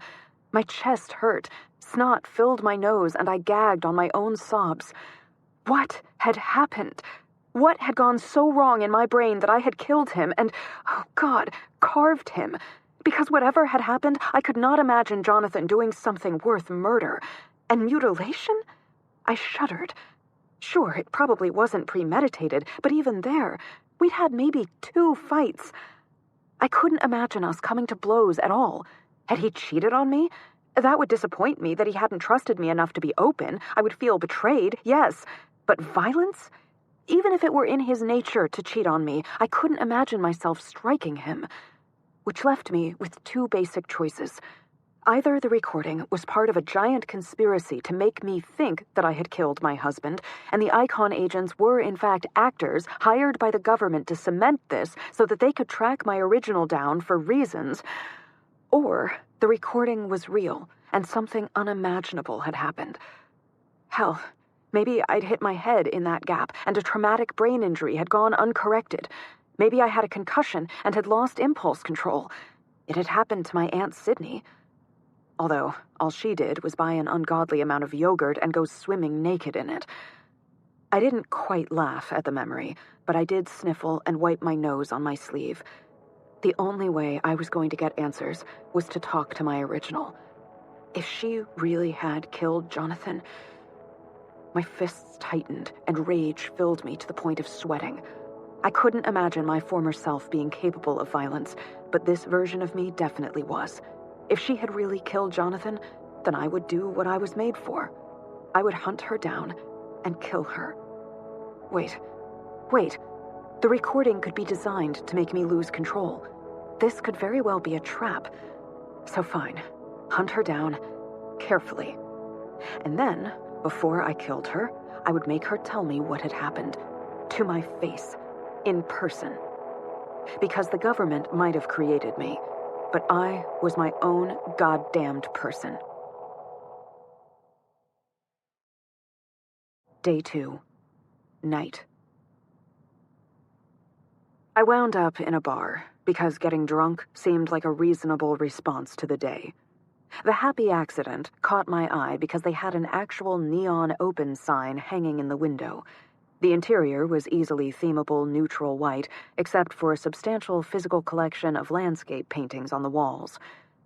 A booth in the back corner had a good vantage to observe the room, and I could keep an eye on the entrances and exits. Lovely that combat strategy was now a driving factor in where I wanted to sit. I had my second Manhattan in front of me, and because I wasn't a complete idiot, had ordered it on the rocks so that the water leached into the alcohol. I wanted to get drunk, yes, but people wanted to kill me, so 2 drinks. With ice. I'd borrowed some paper and a pencil from the bartender, and when his hand brushed mine, for a few moments I got to see the happy accident in all its vintage-themed glory, with neon and a long, polished wood bar. It was a well-constructed theme, with just enough smoke in the air to give it a blue haze, but not so much that it felt like a fog machine had malfunctioned. By the time I'd gotten to my table, it was plain white again. The drink was real, at least. I took a sip and let the dark, caramelized bitterness roll across my palate. Was my original ordering the same drink someplace else? Probably. It was our go-to. How was I supposed to outthink myself? Sure, I had been loaded with all sorts of combat skills, but so far that hadn't been enough. How was I supposed to trap someone who would think of the same traps? In turn, how would I escape the traps she laid for me? Clearly, there was some trick to it, or the government wouldn't have gone to the lengths they had to create me. Maybe Skylar's pamphlet had offered helpful suggestions on outsmarting yourself. I scrubbed my face with my hand and stared at the blank sheet of paper. All right. So, my original went to Icon for help. Never mind the question of how I had known who they were or how to contact them. I clearly had somehow known that and gone there. Maybe something from Jonathan's files. Or had my original just run to the checkout slum and then... Heck, maybe there was a club. Whatever the route, I still didn't think I would have trusted them implicitly, though. Zoba had mentioned a bio-locked key to me. I wet my lips, thinking. So what if after my last renewal, I learned something? Shit. Maybe Jonathan had been working with them? Skylar had said that they couldn't find any connection between him and Preston, but Jonathan had done so much research on checkouts. The room went cold and then hot again. I shook my head and shoved the idea to the side. I could only handle so much right now. Let's say I learned something, and it was something Icon wanted. I stored the information and bio-locked it. So now, if she didn't unlock whatever it was for them, then I was their backup. Which meant two things. The first was that they had the same ticking clock that I did, because they needed me to be alive to unlock things. The moment my original unlocked whatever it was, I became useless. But the fact that she hadn't unlocked it for them yet was interesting. Given their force, it implied that they didn't know where she was. It also implied that she probably didn't trust them. Maybe she'd run to them and then realized that they were a terrorist organization. I leaned back in the booth and stared at the white acoustic tile ceiling. What would I do if I were trying to hide? Oh, I sat up and fished in my pockets to pull out the dice. I would do exactly what I had done. I would try to randomize my actions so they couldn't be anticipated. I rolled the dice across the table, and they came up with a 5 and a 2. 7. I couldn't anticipate her actions, but I could recreate the situation of the randomization of dice. 6-sided dice could roll 2 through 12. So, if I made a list of 11 possible actions, it would at least give me a basis to start. What were all the ways in which one could hide from the government? I skipped go to friends because that was a sure way to get caught, and I'm pretty sure that I knew that even before being turned into a PR killing machine. My list had some smart things, like change name, and some stupid things, like hide under a rock. If my original used dice to randomize in the same way I was, she would have needed a list of choices to roll from. So I narrowed it down to 11 that seemed like the best options, and then put those into an order that felt natural. One of the things we learned when playing D&D was that on a pair of 6-sided dice, certain numbers show up more commonly than others, with 7 being the most common, followed by 6 and 8. In the middle of my list of ways to hide was get a hotel room, and number 6 was change name. That prompted a second list of possible aliases that I would have used on the run.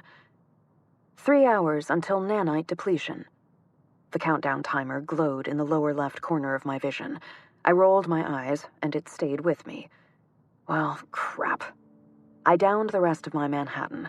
If I were checking into a renewal station, the nanites could sober me up. And while they did that, Skylar could run some checks for me. I had a list of names for him.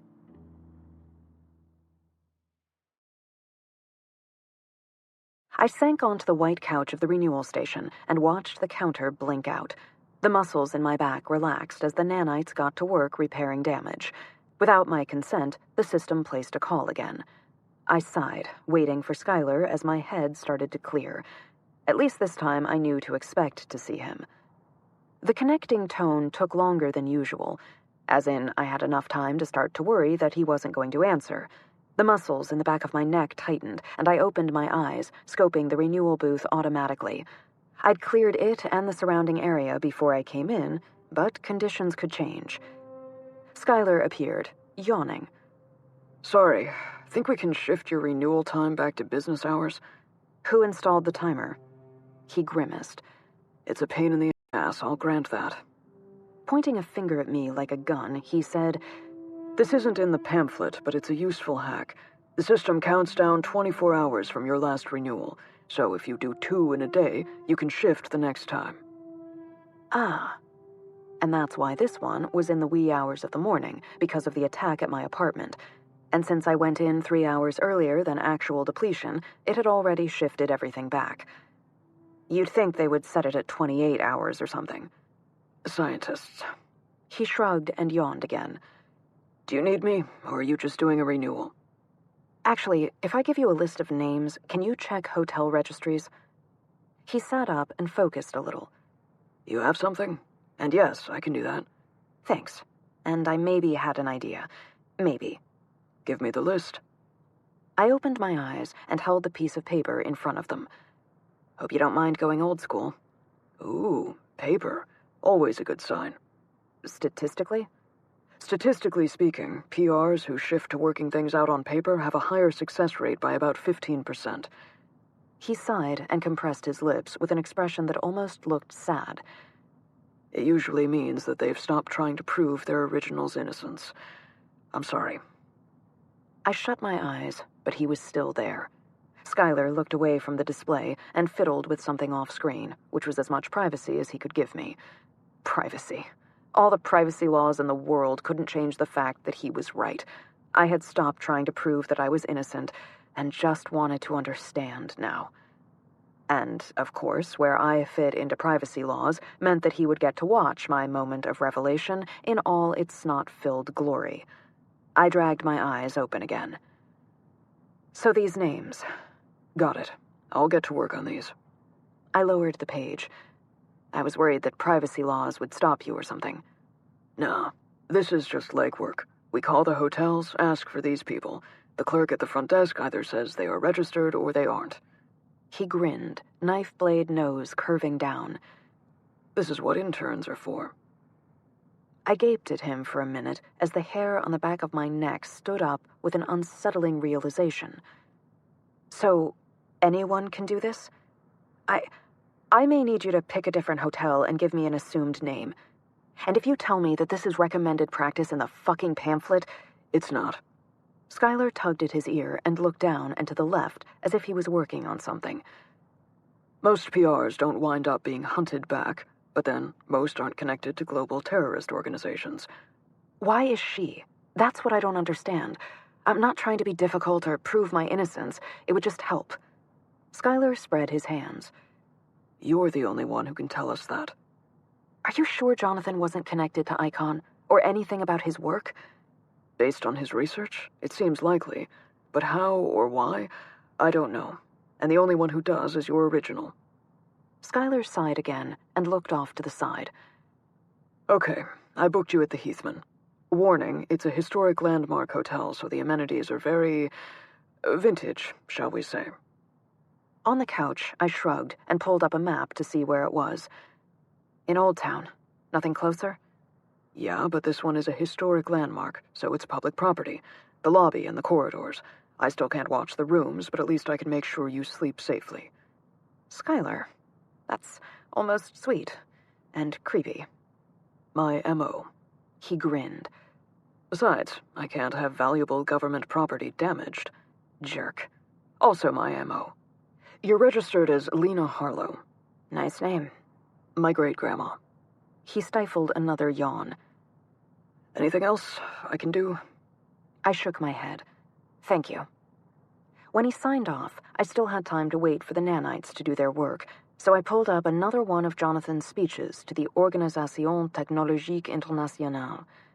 In this one, he was on a large stage in a spotlight with slides and screens surrounding him as he spoke. The logo of OTI floated above the stage with a gentle golden glow. Jonathan wore his long silk divided skirt of deep purple dubioni and a starched tuxedo shirt.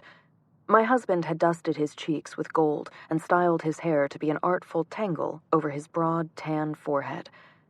I remembered the day he left to do this speech. None of his appearance was themed. The divided skirts... Actually, I could be wrong about that. The color might be themed, but the cut of the garment and the fabric band that wrapped and tied them into place was very real, because I helped him put them on, and later, I helped him take them off. Lying on my back in an unthemed renewal station, I listened to Jonathan talk, while my heart broke all over again. The psychology of checkouts. It's a simple phrase, but so is "how are you" and "I'm fine."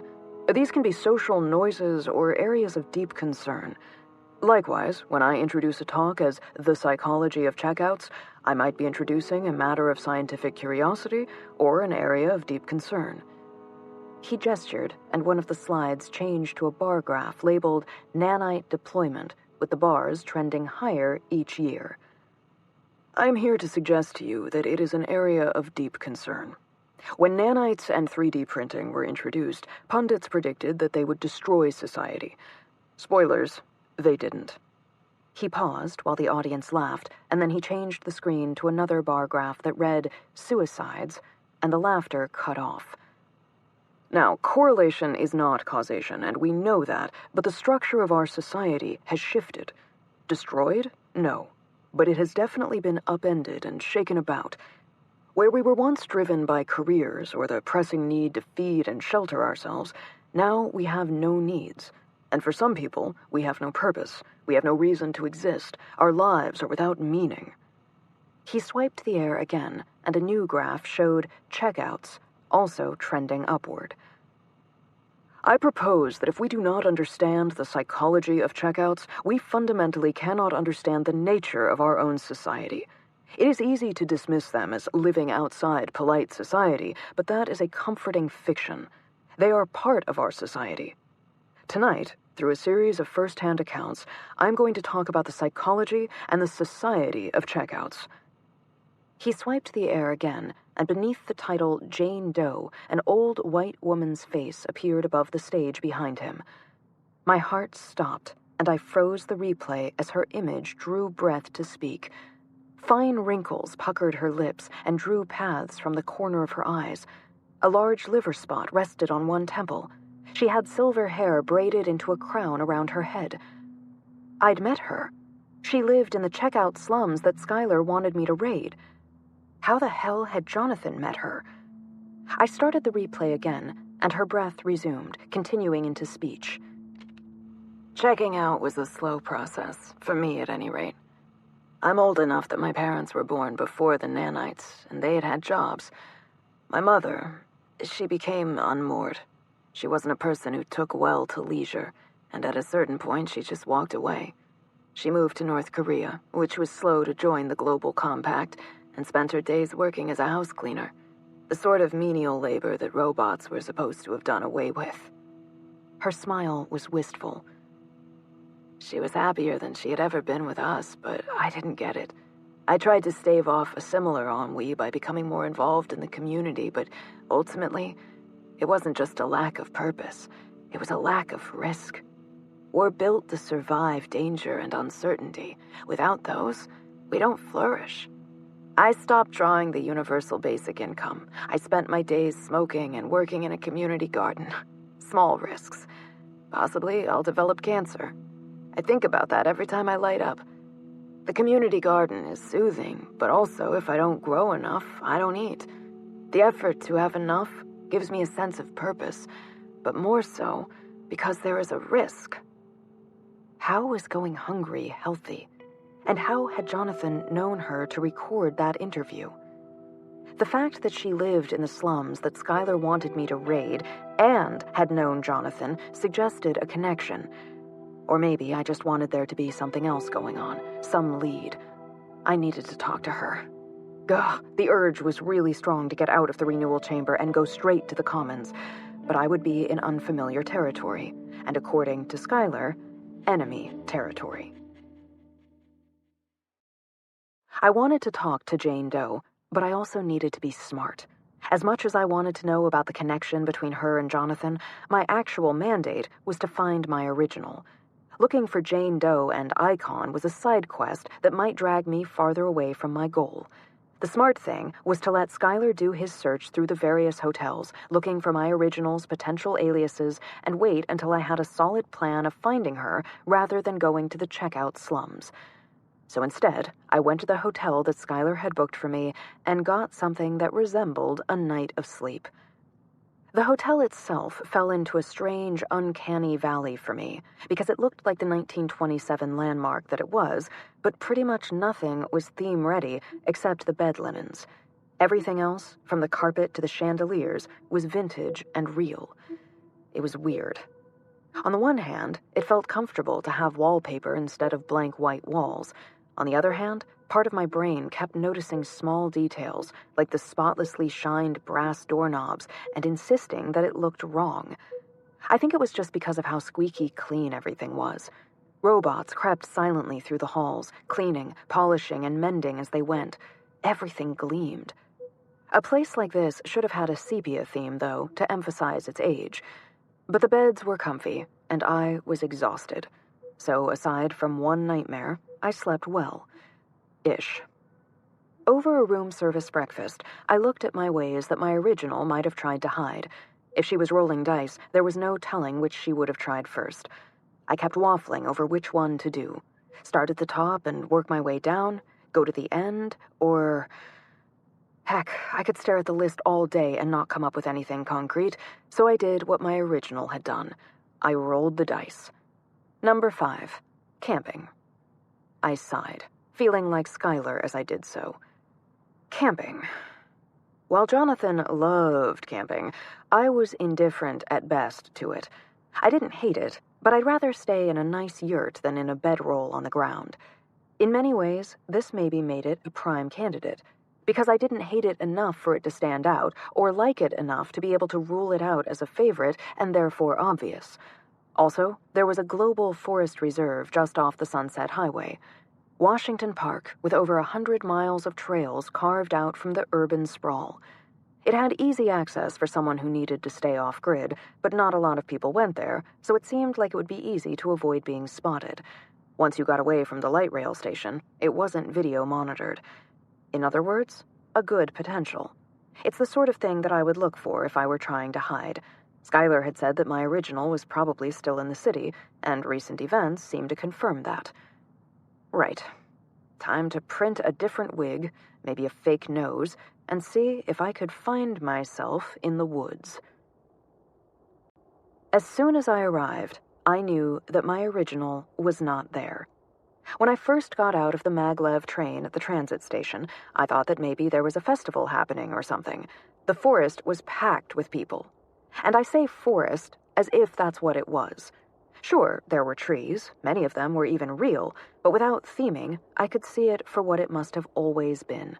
A big, forest-shaped theme park.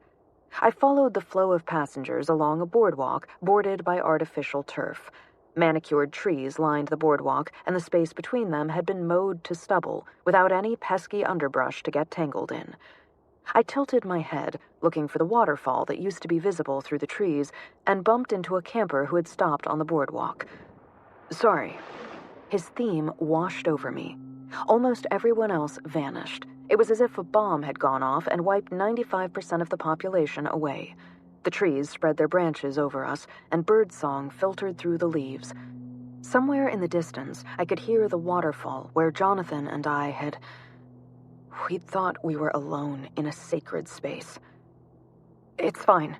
I staggered away from him, covering my hand before I vomited with horror. When we went camping, it was because Jonathan needed to get away from people, to hide. We would lie in our tent, staring up at the shadows of leaves on the fabric and listen to the quiet of nature. He was the reason that I was ambivalent about camping, instead of simply tolerating it, because my sweet husband relaxed utterly when he was in nature. Alone. with just me and the sound of our breath. As the theme faded around me, the dense mass of people came back into focus. There was no festival. These were just people, camping, all of them thinking that they were alone. The theme I'd seen had carefully left a path through the woods which avoided the other campsites and cloaked them in thickets and rocks and trees. Everyone here thought that they were the only ones clever enough to try to get away from it all. And obviously the government encouraged that by erasing most everyone else. How did they maintain this illusion? It seemed as though people would bump against one another on the boardwalk, the way I had done to the other camper. I turned on the boardwalk to the nearest person who seemed oblivious to me. I reached out and brushed their sleeve with the tips of my fingers. The forest re-emerged around me. I stood on a narrow path that wove through the trees.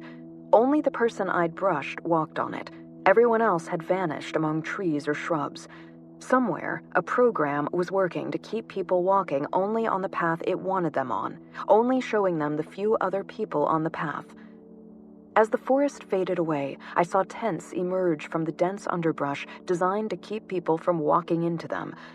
A couple lay on the ground by their tent, completely naked, and made love while an army of strangers walked a few meters away. That had been us. I don't know how many times we had... I pressed my hand over my mouth. I wasn't going to go look at the waterfall. It was probably a kiddie pool with a water slide. The world I lived in, this was it, processed and fake. Even if I killed my original, I'd never be able to go back to my old life. Why would they send me out without theming, knowing that this unveiling would happen, that this liar drawn in blood on a hardwood floor? I shut my eyes and drew in a shuddering breath. Had I realized this? Had my original, for God knows what reason, turned off her theming and seen this and snapped? In that moment, it felt possible. But why take it out on Jonathan? There was nothing for me here. I turned to go back and saw people I knew. Pradeep Bryant and Jenny Mae Barker. Pradeep usually had exquisite fashion sense, and today was dressed in a white sack. He held Jenny Mae's hand, and I smiled. I hadn't known they were a thing now. She did the most amazing carvings of dragon fruit, including one where it looked like a spotted owl was nested inside the shell. I lifted a hand and waved. I knew better. I should have known better. They kept walking as if I didn't exist. And of course, to them, I didn't. You have to come with me. Please. Dandy is doing the most splendid things with carrots. I'm sure that is true, but my chess club meets that night. But they are using foamed carrot. The sculpture only lasts for maybe 15 minutes. It's so ephemeral. She hitched her backpack higher and walked in a circle around me, looking toward me. These trees. I can't get over how amazing they are. I know. Pradeep sighed, tilting his head back. Why doesn't everyone come here? I was able to find a seat on the maglev back into Old Town. Sitting there in the pristine white tube, surrounded by pristine white clothing, I wanted to pull out my pulse gun and start shooting. It wouldn't matter. Their themes would tune me out, and the energy pulses would convert to harmless dust on contact. None of this mattered. An incoming call pinged in my ear. I yelped, half jumping out of my seat. No one noticed. Yay for themes. My phone hadn't rung at all since I woke up as a PR. I had honestly assumed that it had been stripped with the rest of my theming. Heart hammering, I didn't even have time to accept the call before it connected without my consent. Skylar's head and shoulders appeared in my field of vision as if he were just opposite me in the maglev. Holly, good call on the pseudonyms. My intern just found Dodd Anderson registered at the Regal Tower. I sat forward in my seat as if that would get me closer to him. Do you have her? Nope. The room was empty except for a voice recorder and a 20-sided die. Oh. I sagged back against my seat. Without asking, I knew that the die was ruby red and a match to my pair of 6-sided ones. What was on the recording? Don't know. The voice recorder is biometrically locked. Skylar smirked and tilted his head. I'm not usually a betting man, but I'll bet you I know who it's locked to. I need you to come in.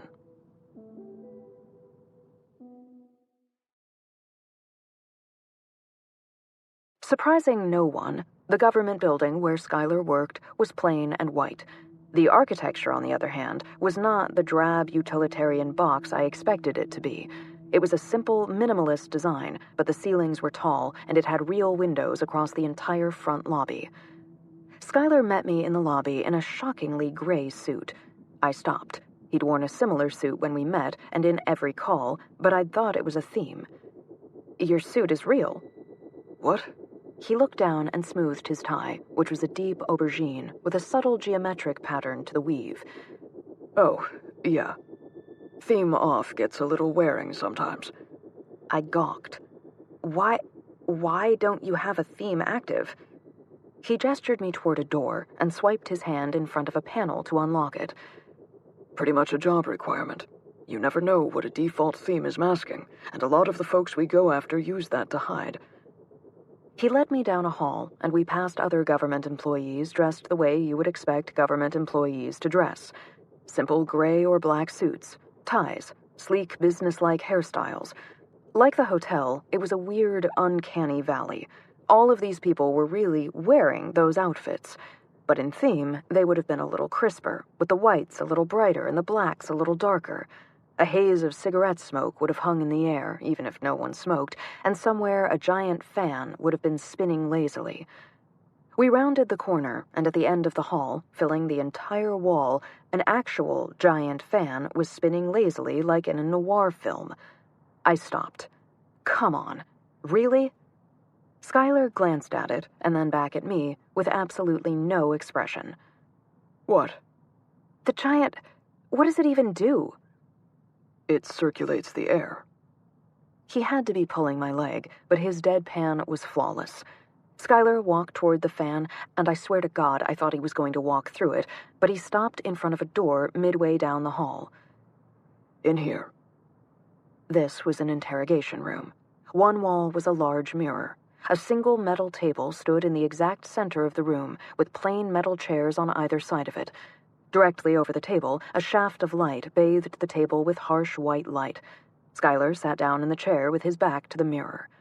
I settled opposite him, swallowing as the door shut behind me. If it was locked, I could break the mirror and try to get out that way. Skylar sighed. The mirror is just a mirror, so you can't get out that way. We've got smart cameras embedded on all 4 walls, so there's no reason to have another room. How did you know? That you were evaluating the exits? Really? I swallowed. Why have the mirror? People expect to see certain things. This is a replica of the interrogation set from Dragnet, an early television series which continues to influence police procedurals. He nodded toward the door. When you walk through the outer door, it blocks your connection with the net. People who are used to being always themed respond better if they see what they expect. So, this, the giant fan, the mirror, all set dressing in the real world. Your tie? I like my tie. He fished in the pocket of his coat and pulled out a plastic bag and a pair of bright purple gloves. The evidence bag is real, too. Snapping the gloves on, he pulled out the data recorder and set it on the table in front of me. Do I need gloves? Your DNA is the same as that of your originals. He nodded. And I need you to try to play that. My hand stayed in my lap, and I took a slow breath. For once, both my natural instincts and the implanted ones were in agreement. They wanted me to get up and run away. Tension made knots of my spine, and apprehension clogged my throat. I didn't want to play it with him there, but there was no reason that I could offer except that it might incriminate my original, which was sort of the goal of my very existence. Something about playing a message from myself felt too intimate to share, which was stupid, since he could rummage around in my memories. I swallowed. Did you hear the other one? Yeah. I'm sorry. You knew I was guilty. Your original is, yes. We wouldn't have created you if we hadn't been absolutely sure. Skylar pushed the recorder toward me. A biometric indicator on the side glowed red. Let's see what else she has to say. I dragged my hands off my lap and picked up the recorder. The biometric indicator flipped to green. Feeling like I was holding a gun to my own head, I pushed play. Hello, Self. I'm not sure which of these you found, but I'm leaving 6 copies of this message in places that I think you might go. Listen, I'm sorry about the position you've been put in, that I've put you in. When I killed, I didn't think about the fact that they might make you. I should have, obviously, but I didn't, and here we both are. I closed my eyes so I didn't have to watch Skylar watching me. Thank God this wasn't a virtual meeting and I could have the darkness inside my own head. Please, be careful. You absolutely cannot trust the government. Everything that we knew and thought was a lie, okay? All of it. Lies. I want to talk to you. God, I want so badly to talk to you. I know how badly Jonathan's death has got to be hurting. My eyes snapped open and I shut the recorder off. Shaking, I pushed back from the table and stood. She knew how badly it hurt. She had murdered him. I turned and slammed my fist into the wall. The drywall dented, but all I felt was rage and despair. "Hey!" Skylar's chair scraped against the floor. "Can you play the rest of it without me?" Yes, but the chances that she left clues that only you'll catch are pretty high. He sighed. I'm sorry. My hand ached as I pulled it away from the wall. I pressed the heels of my hands against my eyelids and made fireworks across the darkness. Grinding my teeth, I sat down again. Is this normal? What? Leaving clues like this. It's just increasing the chances that she's going to be found. The smart thing would be to leave a trap. Better, the smart thing would be to leave no evidence at all. So, what's with the messages? Is that normal? Skylar shifted in his chair, running a hand down his tie. Not normal, no. But I've seen it before, a couple of times. He winced. It's when they feel guilty. The originals. They're second-guessing the crime and want to explain it to the one person who will understand. If you forgive her, she can forgive herself. I stared at him. That's messed up.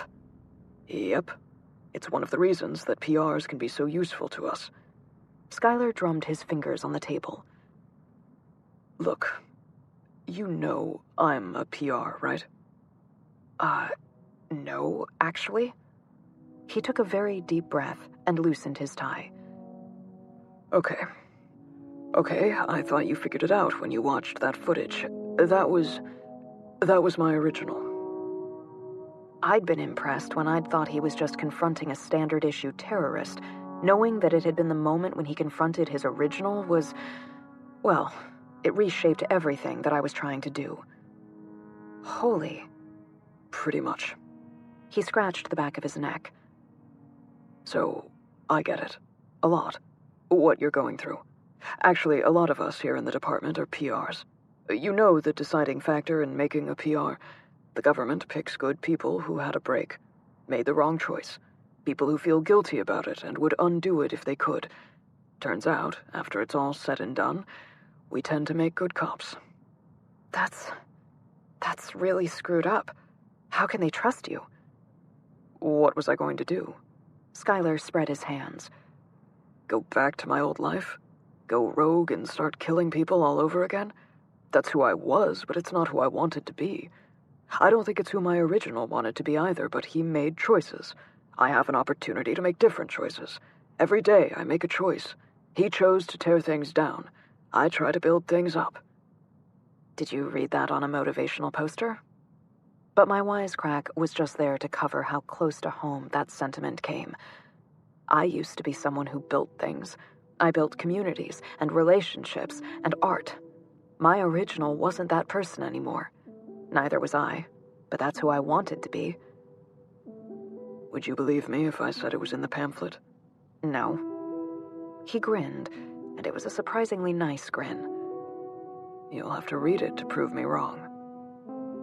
I stuck my tongue out at him. For a moment, I felt normal, whatever that meant. I looked down and picked at a cuticle. So, whose instincts do I have? What do you mean? I gestured back toward the wall. The violence. Skylar's mouth fell open a little. He closed it, grimacing, and looked away. Yeah.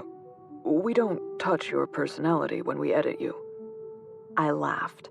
I know how to Yes, you know how to kill. You know tactical thinking, but what you do with that information? That's all you. He held up his hand to stop me from speaking. Holly, the whole point of this exercise is that you have the same personality as your original. We don't edit your personality. All the skills do is give us a way to express what's already there. That was nothing I wanted to think about. I pushed play on the recording. Has got to be hurting. I promise that it was necessary. If I can just see you and explain, they'll be watching you constantly. But if you go to the market, you can leave a message for me there with Stilla. She's not with us, but I can send a courier to pick up some oranges. Just tell me that you're willing to meet. I'll find you. The recording cut off. I shuddered and let go of it. This isn't it. What? When I was kidnapped, did you catch the part about them needing me to undo a biolock? I nodded to the recorder. This isn't what they needed me to unlock. So the question is, what did your original lock? Skylar picked the recorder up and dropped it back into the plastic bag. Peeling off the gloves, he watched me. Catch anything on the recording? I shook my head. Besides the fact that I apparently lost my mind, I'll come up with a list of places that are safe for you to meet her. But I'd recommend sending someone to the market, rather than going yourself this time. Yeah, that made sense, given my original's current track record of murder and kidnapping. I stared at the data recorder in the plastic sleeve and rubbed my forehead with one hand. She said she wanted to explain, and I didn't believe her. What did it say that I'd hit a point where I trusted Skylar more than I trusted myself?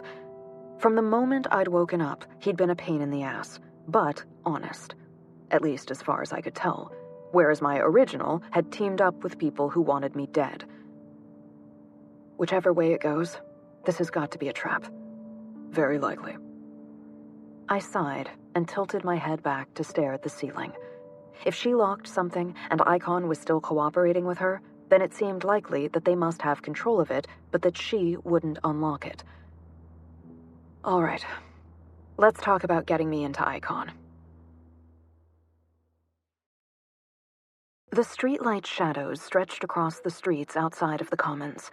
The slum that the checkouts lived in was a complex of identical apartment towers arranged like sentries around a central common area, which was, I supposed, where it got its name.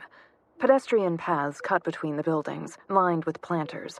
The planters on either side were filled with tomatoes and leafy green vegetables in tidy rows, which were a sharp contrast to the weeds growing through cracks in the sidewalk. Some builder had tacked porches onto the front of the towers as an unhappy afterthought. I bet they thought it would look cozy. Maybe it did when it was new, but peeling paint and mildewed plastic can make anything look like a horror film waiting to happen. As I walked down one of the public streets toward the Commons, I carried a duffel bag filled with toys, a tent, and some clothes in one hand and a bag of groceries in the other. If someone wanted to search me before I got into position, they would find nothing seriously incriminating there. My heart rate accelerated as I stepped off of public property, easing down the path between two of the buildings at the Commons. As long as I had been on public property, Skylar had been able to watch my back. He had a fire team ready to extract me if things went really wrong, but we both knew that if Icon caught me again, I probably wouldn't survive long enough to be rescued. The duffel bag was bulky enough that I was tempted to abandon it, but it was best to be prepared for contingencies. If Skylar's sources were correct, Icon's local base was on the top floor of the third building to my right. The maintenance bot I'd sent ahead of me crawled up a wall and started to clean the security camera there. Oh, the government couldn't access these, but the managers of the property could, and I'd bet my remaining day that Icon was watching that feed. Waiting for the lens to be obscured, I paused behind a crop of some kind of bean. Interesting that I knew how to kill now, but couldn't identify a literal hill of beans. Hey! A man's voice came from behind me, gruff and tense. What you doing there? Crap. And this was why I was wearing a disguise. I sent up a prayer that my wig and printed fake nose would fool whoever this was. I stayed in the crouch and looked back, smiling as if I were just tying my shoes. Hey, hi? 3 people, one of whom was Goldie, the man with the gold earring from the nightclub, stood behind me. Double crap. The chances of being recognized just doubled. I had been counting on the members of the fire team to be out waiting for me to stumble across a point of interest instead of being back here. On the other hand, Goldie had only been at the nightclub, so maybe the others were out waiting at some likely location for me to appear. My shoe? Pitching my voice up and forward through my nose, I straightened, holding the duffel.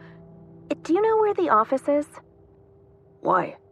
He glanced at the other two, and they each took steps to the side, as if ready to cut off my escape.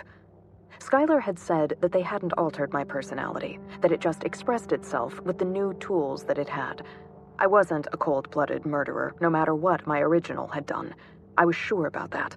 I was a problem solver. Before this, I had solved problems by hosting parties or boosting signals. Now I solved them with a different skill set. And these people were a problem waiting to be solved. I smiled. Hi. The nice thing about being nervous was that it made trying to project nervous dead simple. I heard that there were rooms here for, checkouts? You checked out? Goldie took a step toward me. Yes. I mean, I stopped going to the renewal station, and my nanite stopped working, but now I don't know what to do. I mean, I feel cleaner and all, but my apartment is all, and everything is fake, and are there rooms here? They exchanged looks, and I worried that I overplayed it. I was basing the character on a carrot carver I knew who was 27 going on 17. It would help if I knew what they were looking for. Were they the normal security team? Did they just hang around all day watching for suspicious characters? Or were they the greeting crew for checkouts coming in for the first time? What's in the bag? Oh. Or were they on the lookout specifically for me? I looked down at the duffel. Clothes? Let's see. One of the women with Goldie held out a hand, and I passed the duffel to her. She deliberately brushed her fingers against mine. Nothing changed in the environment for me. She nodded. Theming's off. Frisker. I'll give them this. They were businesslike and didn't shove me around, just checked me for weapons, of which I had none. On me. They opened the duffel, which was filled with the things you would expect someone checking out to have. A tent, toiletries, and generic white clothes like someone who was nearly themeless might own. And then they took the bag of groceries, going through each item while I shifted from one foot to the next and tried to look the right amount of nervous. All right. Goldie zipped the duffel bag up and handed it back to me. He kept the bag of groceries. I shifted weight to my left leg and fiddled with a strand of my wig. My groceries? Tithes and offerings, my dear. He fished an apple out of the bag and tossed it to an Asian woman with gray hair and lines at the corners of her eyes. Les, take our new friend down to the office. She nodded to him and shooed me toward a gate between the buildings. He's tasing you. Oh, so I'll get my groceries back? Les laughed at me. Oh no, but you won't go hungry either. I wasn't going hungry. Outside? I mean, I'm checked out, but I still have my universal living income, right? It's just another way they keep track of you. The walk between buildings opened out, as the map had led me to expect, onto a large, round common area. There was a fountain in the middle of it, and the paving stones had all been dug up to be a giant community garden. The garden was pretty impressive, but I didn't see how it could feed all of the people living here. Supplement? Sure, but there wasn't nearly enough produce for these folks. She led me into the first building on the left, which at least meant I wouldn't have to backtrack far. Or maybe I would get really lucky, and they'd just give me a room in the Icon building. Les opened the door to the office and held it for me, which sounds like a polite thing, but it really means that she was controlling the exit. I pretended not to notice and went in. Zoba sat at a chair next to the small desk. They glanced at me, without recognition, and over to Les. Who's this? New checkout. Wants a room. She smiled and patted me on the back. Macaulay checked your bags. Nothing untoward. All right. They nodded toward a row of hard, white plastic chairs. Have a seat. Hope you don't mind doing some paperwork on actual paper. No? I settled on the seat, putting the duffel in the chair next to me where I could get to it quickly if necessary. Zoba nodded and opened the desk drawer and produced a clipboard and an energy gun. Before they had the gun all the way out of the drawer, I was moving. I flung the duffel at Zoba, lunging at Les, and yelled, "Tent, assemble!" The tent ripped through the duffel bag, expanding in a flurry of poles and nanite-infused cloth. I grabbed Les and swung her away from the door. She yelped before I even touched her, throwing her hands up between us, which gave me time to spin and drive a leg into the woman's knee. With my other hand, I pulled out a can of party string from my pocket and sprayed her in the face. She dropped, blinded, to the ground. Zoba fired at the tent, which would have worked well for them if I hadn't printed a tent rated for lightning strikes. I grabbed a chair and spun around the side of the tent, slamming it into Zoba with both hands. They staggered backward, firing wildly. I dove forward, slamming into them. We grappled for a moment, all hands and feet and grunting, but I could solve this problem. I swung, bringing the empty can of silly string down on their nasal bridge. As they reeled back, I followed up with a knife chop to the front of the neck, but the tent snagged one of my feet and threw my aim off just the tiniest bit. I clipped their chin as I went in, and my little finger snapped. It didn't matter, because they dropped to their knees, dropping their energy weapon. I spun and slammed the can of party string into Zoba's temple. Once, twice. On the third time, they dropped to the ground and didn't move. I snatched the energy weapon from the floor. My stuff was scattered across the office, but the tent trick had been worth it. Tent, disassemble. While it obediently folded itself up into a tidy package, I grabbed the fake tent ropes that I'd included in my bundle and quickly bound and gagged Zoba and Les. It would have been too much to hope for a supply closet, so I just tucked them as much behind the desk as I could. I could, and maybe should, retreat. My chances of doing this quietly were significantly reduced now, but if I didn't continue forward, they would move their base, and I only had 1 day left to live. There wasn't time to grab everything, but my toys were right there. Funny thing, I couldn't print anything labeled as a weapon, but there were so many ways around that. It was just another problem to solve. A real crossbow? Weapon. A kid's toy? No problem. Change the material from plastic to polycarbonate steel? Totally fine. Print a vehicle suspension spring? Sure. And with those, it was dead simple to convert the toy into something real. I snatched it off the floor. On Zoba's hip, a radio crackled. Zoba, what's going on out there? The cameras are all hazy. An actual radio. I guess if you want to avoid government-controlled nanites, old school is the tech you reach for. I didn't wait and just walked out the door, loading the crossbow as I went. Behind me, on the radio, Zoba? Macaulay? Without an answer, they would send reinforcements, and I needed to be gone before they got here.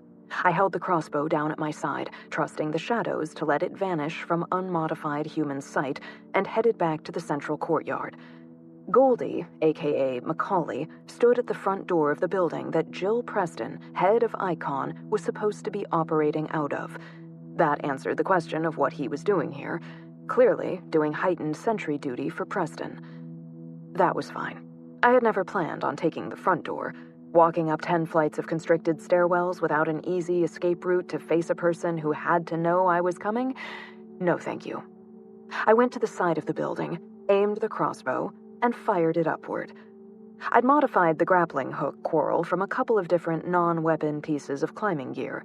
It arced up, trailing a climbing line, and followed Earth's gravity in a beautiful curve back down onto the rooftop. I smiled as it caught on the balustrade of the roof. They hadn't edited crossbow into me. I'd printed the thing and spent part of my afternoon learning how to make that shot up the side of my hotel. I earned this. Slinging the crossbow over my back, I started up the rope. Before, the old me, my original, would never have been able to climb this building. She would have gotten maybe a meter off the ground before her arms gave out. But I went up it like it was level ground. Sure, my muscles burned with exertion and my breath quickened, but my body had been built for this. Below me, members of Icon spilled into the courtyard, along with some people who were clearly just residents. Shouts of, "What's going on?" competed with, "Everybody back inside!" I just kept climbing. "Zoba's down!" I called up the number that Skylar had given me. It connected immediately, projecting him against the brick wall of the building. Are you all right? His tie was askew. Fine. All right, 3 floors up, and I was feeling the climb. Now would be a really great time for the maintenance bots to change light bulbs, as discussed. He gave a nod, tapping out something in a screen I couldn't see. Happening now. Below me, they still hadn't figured out to look up. The shadows hid me, but if they got work lights, I'd show up. I caught portions of shouts. What are bots and all coming from? Thanks. I'll call again when I'm ready for extraction. I tried to disconnect, but Skylar hung out in my vision. Naturally, I grunted as I climbed. Taking up valuable landscape in my field of vision, can you... Oh, sorry. Right. He vanished into the night. The shadows coating the side of the buildings deepened as the lights in the courtyard blinked out one by one. Lights in the buildings flickered and went out, and the night popped into infrared glory. I got to the 5th floor and looked through the dark window. A single, person-sized shape glowed in the cool shadows. It was tempting to come in right through the window like some sort of avenging angel, which wasn't actually a bad description of a PR. Maybe an avenging revenant? I shook my head, which was filled with weird thoughts, and went all the way up to the roof. Breaking glass would tell everyone below where I was. I left the rope and grappling hook in place, in case I needed this as an exit route, and slipped into the stairwell. A maintenance bot trundled down the stairs below me, removing a light bulb from the wall. All it had taken was filing a citizen's maintenance report, which any of the checkouts could have done to keep the commons in good repair. But the fear of government surveillance ran strong here. Below it, in the sinking darkness, I could hear voices and see flashlights as Icon members tried to clear the stairs. If they had any brains at all, they would realize who my target was. I eased the door open on the top floor. Down the hall, 2 guards stood outside the door Skylar had identified as Jill Preston's room, their body heat glowing against the cool shadows. I had laid them both out and had control of their weapons before either of them could draw a second breath. The power in my limbs was intoxicating, which terrified me. No matter what Skylar said about my personality being untouched, I was fundamentally a different person. Was I pleased because I had just hurt people, or because I had solved a problem efficiently? I stepped into the room, gun held low and ready. Windows on all 4 walls, which meant that some of them were just screens, no other doors. One person, an old white woman with a crown of braided silver hair. Jane Doe. Shit. The picture that Skylar had showed me was of a blonde woman. Both of them were white, but Jane Doe was a good 20 years older than Preston. She sat at a desk with a cigarette in one hand and a lighter in the other. I raised my gun and aimed it at her. Stepping fully into the room, I kicked the door shut with my foot. She turned toward the sound and spotted me in the dim light from the window. She sighed, rolling her eyes. Questions warred for precedence. How did she know Jonathan? Where was Jill Preston? Where was my original? Leveling my gun at her, I crossed the room. The first question out of my mouth was, "How do you know Jonathan Gentry?" That's the question you're going to open with? She flicked the lighter and lit the end of the cigarette. At least you're consistent. Start there. I had other goals, but all of them were overridden by just wanting to understand. All right. Jonathan wanted to understand checkouts, and we'd met many years ago, back when I was still an upstanding citizen. She shrugged. It's not very complicated. So you worked at the lab with him? You killed Andy Blackwell. She took a drag on the cigarette. Did your handler tell you that? She was trying to get under my skin, so I ignored the dig. Tried to ignore it. I'm going to ask one last time. How did you meet my husband? In my past life, I met a lot of people, and I guess I made an impression on him. She exhaled smoke. He may have tried to hide it, but Jonathan was an idealist. And as you can imagine, we tend to recruit idealists. For the cause, you know. We thought we could convince Jonathan to share the memory tech with us so we could make renewal stations, free from governmental influence. Then why did you have him kill? Please, for the love of saints, don't ask if that was why I had him killed. You know better than that. Your original already told you as much. A part of my brain raised a warning flag that she was talking to buy time for one of her team to get up here. I crossed the room and put my gun directly against her head.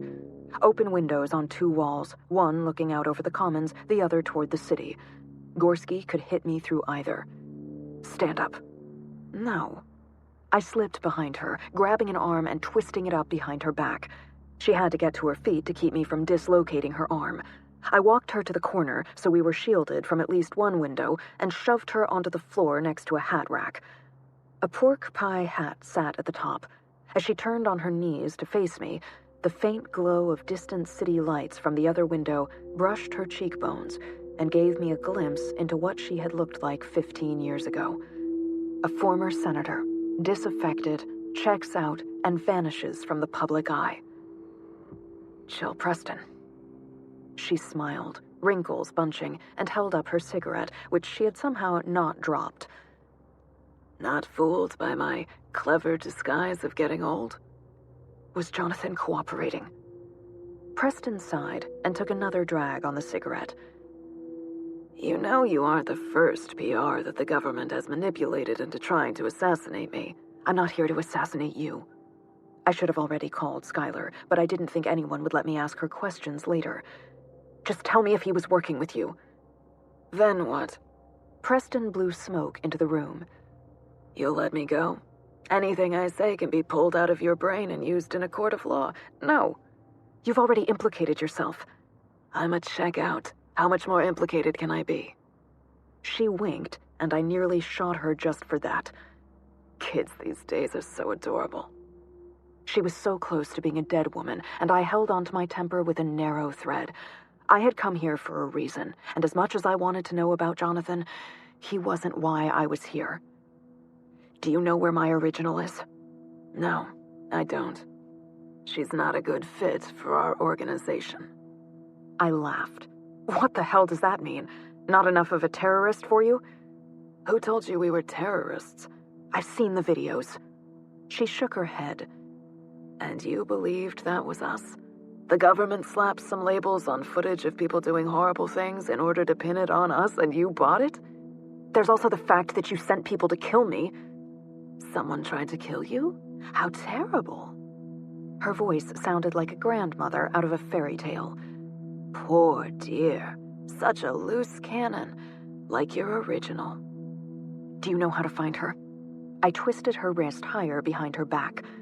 Before you answer that, let me ask you another. Do you need me to unlock something for you? In my grip, she stilled for a moment. If I did, I'm presuming that you wouldn't unlock it out of the goodness of your heart. I shrugged. You won't tell me where my original is out of the goodness of your heart either, so that seems like a reasonable trade. So trade a real person's life for that of a simulacrum? Preston looked at her free wrist, which had an actual wristwatch on it. I have a meeting to get to, so let's wrap this up, shall we? You're not a real person. The government doesn't treat you like one. You're also not going to kill me because doing so would mean that you are no different from your original, whom you loathe because she killed your husband. That self-loathing is driving you right now because if you can find her, then you can undo a mistake. Except, you can't. He's dead. An idea swam into my brain, and I lowered the weapon, taking 2 steps back to give her room, just in case she would bend. Is he actually dead? She watched my face and then stubbed her cigarette out on the floor. To the best of my knowledge, yes. But your original may have other answers. She never checked in again after she did it, did she? So you don't know why she killed him. And you do. Her face didn't change. I need to go to my meeting now, so unless you're going to kill me or charge me with something... The first option was so tempting. Skylar would thank me for it. It would rid the world of a horrid person. I smiled at her and pulled out a knife. There's a third option. Have you seen my carvings? The color leached out of her face, and for the first time, she looked frightened. That told me a lot about the state of my original's mind. I took a step toward her again. You said I was consistent, right? You wouldn't. Why not? I have one day to live and can't find my original. Why wouldn't I? What exactly do I have to lose? I held up the paring knife. My heart was tearing apart in my chest because a part of me was enjoying this. I loved frightening her. Or do you, in fact, know how to find her? There's a data recorder. Preston wet her lips. In the desk. She left it for you. I've listened to her data recorders. She's not going to tell me where she is. I placed my knife against her cheek. And she won't unlock anything for you. Why? Because she's second-guessing every choice she's made since the party. Self-loathing is driving both of us, but she's also driven by guilt and despair. Tomorrow is my last day. I can murder you slowly, and I won't have to live with my guilt. This is coercion. I don't care. Her breathing was audible and strained in a way it hadn't been earlier. Her pulse beat in a raised vein at her temple. Jonathan designated your original as his next of kin. She inherited his passphrases, all of them. And you want to have the password to his Ravelry account or his music library? She tried to pull away from the knife. I want you to remember how unethical it is, what they've done by creating you. Do you want them to stay in power? Really? Okay, now you're just stalling. We're done. There's a backdoor. Jonathan discovered a backdoor when he upgraded the neuroengineering modules for the renewal stations. He realized the government could hack into anyone's memory and edit them without the person ever knowing. He was horrified and didn't know what to do about it. So he encrypted the passphrases so only he could access the backdoor technology. And you wanted that tech, so you tried to steal it from him. Preston scoffed. He came to me. He remembered my speeches at all those conferences, remembered my constant warnings that hacking into our supposedly private memories was inevitable. I wasn't trying to steal anything, I was trying to recruit him.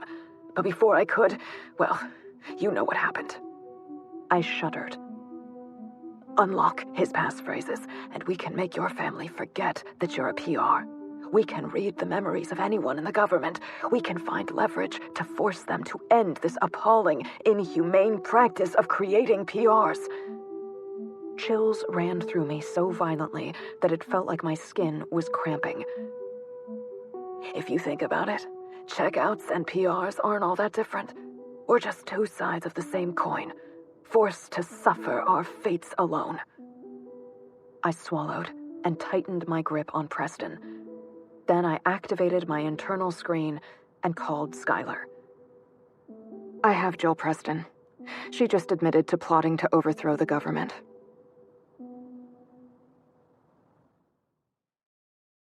I used myself as bait. I sat in the gallery where I'd thrown the party for the Potter back when I thought everything was real. Blank canvases filled the walls. I waited.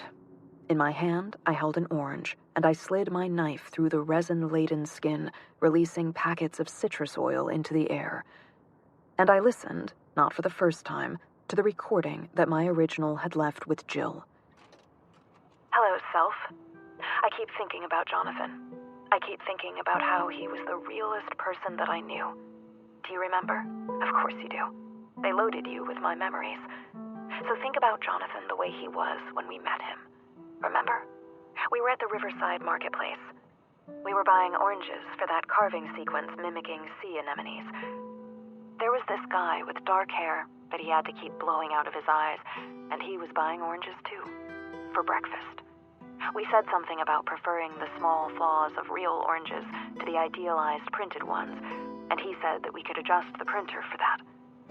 And it turned out that he was a neuroengineer. As she spoke, the orange in my hand took on small scores that exposed the white pith underneath the vivid peel. I remembered Jonathan tossing an orange into the air and laughing at something I said. I couldn't remember what I'd said, just the glow from making this beautiful man laugh. I think about the joy of that first meeting and how he laughed. I don't think he was lying about that, or at least not consciously, or at least not then. How many times did we travel with him? How many places did we go together? Did you know that he was unhappy?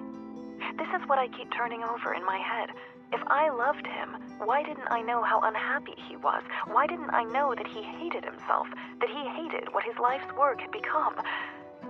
God, please meet me. I just want to know if I made the right choice. If you think back, can you see how unhappy he was? The recording ended. My jaw hurt from clenching. How dare she? How dare she tell me so little? If you think back, can you see how unhappy he was? Next to my ear, something metallic clicked. My original stood beside me with a gun to my head. It had taken her long enough to get here. I was done playing her games. It was her turn to play mine. I pulled a wedge of orange through a gap in the peel and bit into the tart fruit.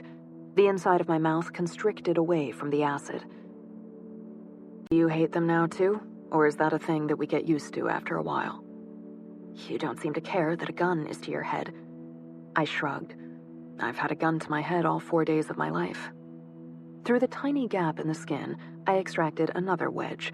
The membrane was cool and like fine skin beneath my touch. People walked through the gallery but didn't react to us.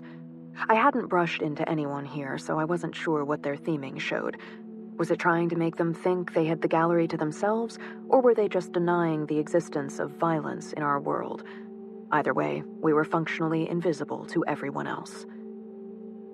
I keep staring at that blank canvas. There used to be a painting by Korsakov there, but it wasn't real. Or was it? What makes art real? Is it that it existed, or that someone appreciated it? Can real emotions be generated by something fake? My original didn't reply. I didn't really need her to, because I already knew the answer.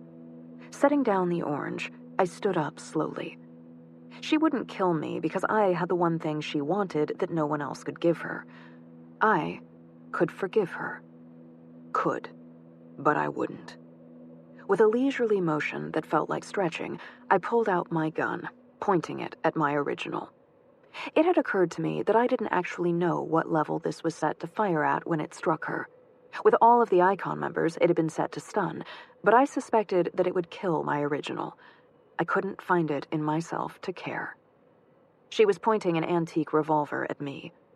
There was no doubt what this weapon would do, what it was designed to do. And she was crying. Again, I couldn't find it in myself to care. I can't tell you if that was a flaw or a strength. And yet, with my end goal in sight, I couldn't bring myself to pull the trigger. Looking at her was not like looking in the mirror. There was a subtle wrongness, which intellectually I understood. It was because I was used to seeing myself in the mirror, so I'm used to seeing a view of myself that is reversed. But she and I existed in the same physical universe. I was her, and she was me. Even with those critical weeks of difference, we were still the same person, or at least had the same backstory. What was it Skylar had said about a single breaking point? A single spot where we made the wrong choice. Just like she had to try to convince me that she was right, I had to know that she was wrong. With the gun still outstretched, I said, "You killed a replica of Jonathan, didn't you?" My original nodded, tears streaking down familiar cheeks. Is his original still? I knew the answer to that, but when she shook her head, I still felt the air pull out of my lungs. Why was he a replica? Jonathan had this depression that he masked. He felt at a loss, purposeless, even with a real job. The cold, sad smile she returned froze my heart because I knew that expression. She wasn't lying. You remember, don't you? I did. I remembered the way he would turn inward and become silent. He always said that he was thinking about a project, but it was his own sort of theming. Jonathan checked out after he discovered the back door, didn't he? I knew the answer, but I wanted to hear her say it. Her face went cold and bitter again.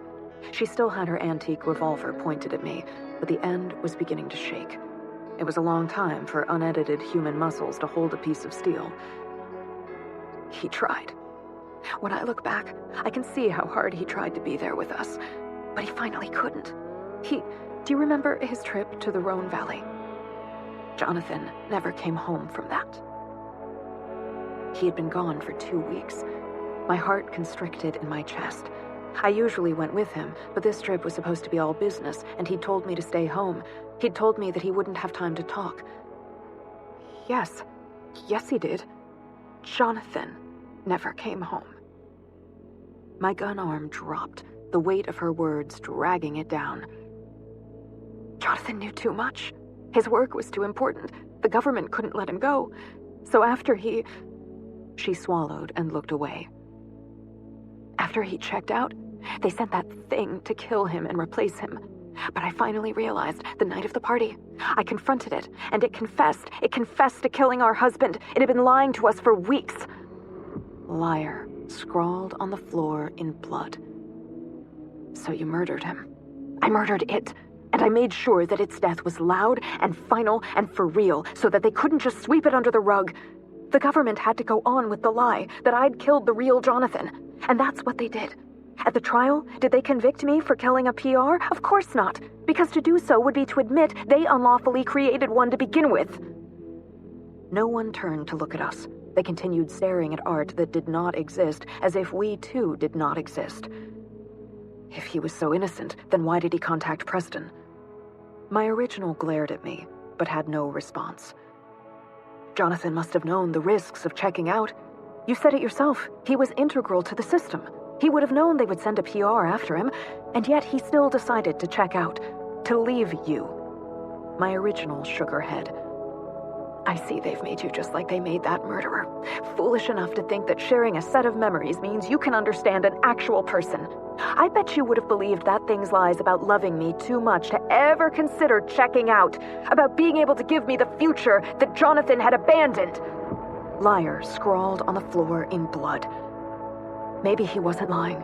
Maybe his love for you was the only way he could summon the strength to kill his original. When they create a replica, they fundamentally change you.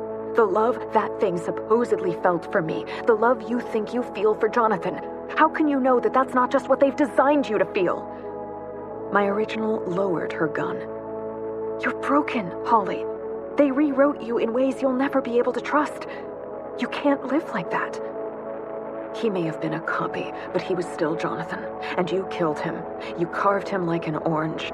You can't live with that. Around us, the patrons of the art gallery moved in murmuring false solitude. We stared at each other, neither of us quite the mirror image of the other, but some other weird reflection.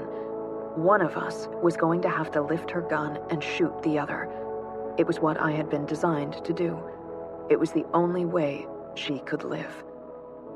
But would either of us really be alive afterward?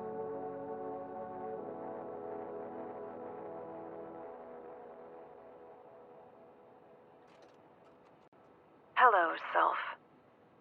I left your body on the gallery floor. No one heard the gun. The violence was edited away. I'm sure someone will come and clean up the mess. I considered making another choice, you know. But in the end, I wanted to live. Even this strange half-life I have found myself in. I am broken. We were both broken. And at the same time, I can't help but feel that I am a more honest version of myself than we were before, when I still believed all of the lies. I'm not sure what happens next, but my life can never look the same as before. No more iris-clad renewals, no more lies. Just me and death. Morbid, eh? Me and death. In many ways, that was my entire relationship with you. So how do I define my life now? Let's roll the dice and find out where I go from here.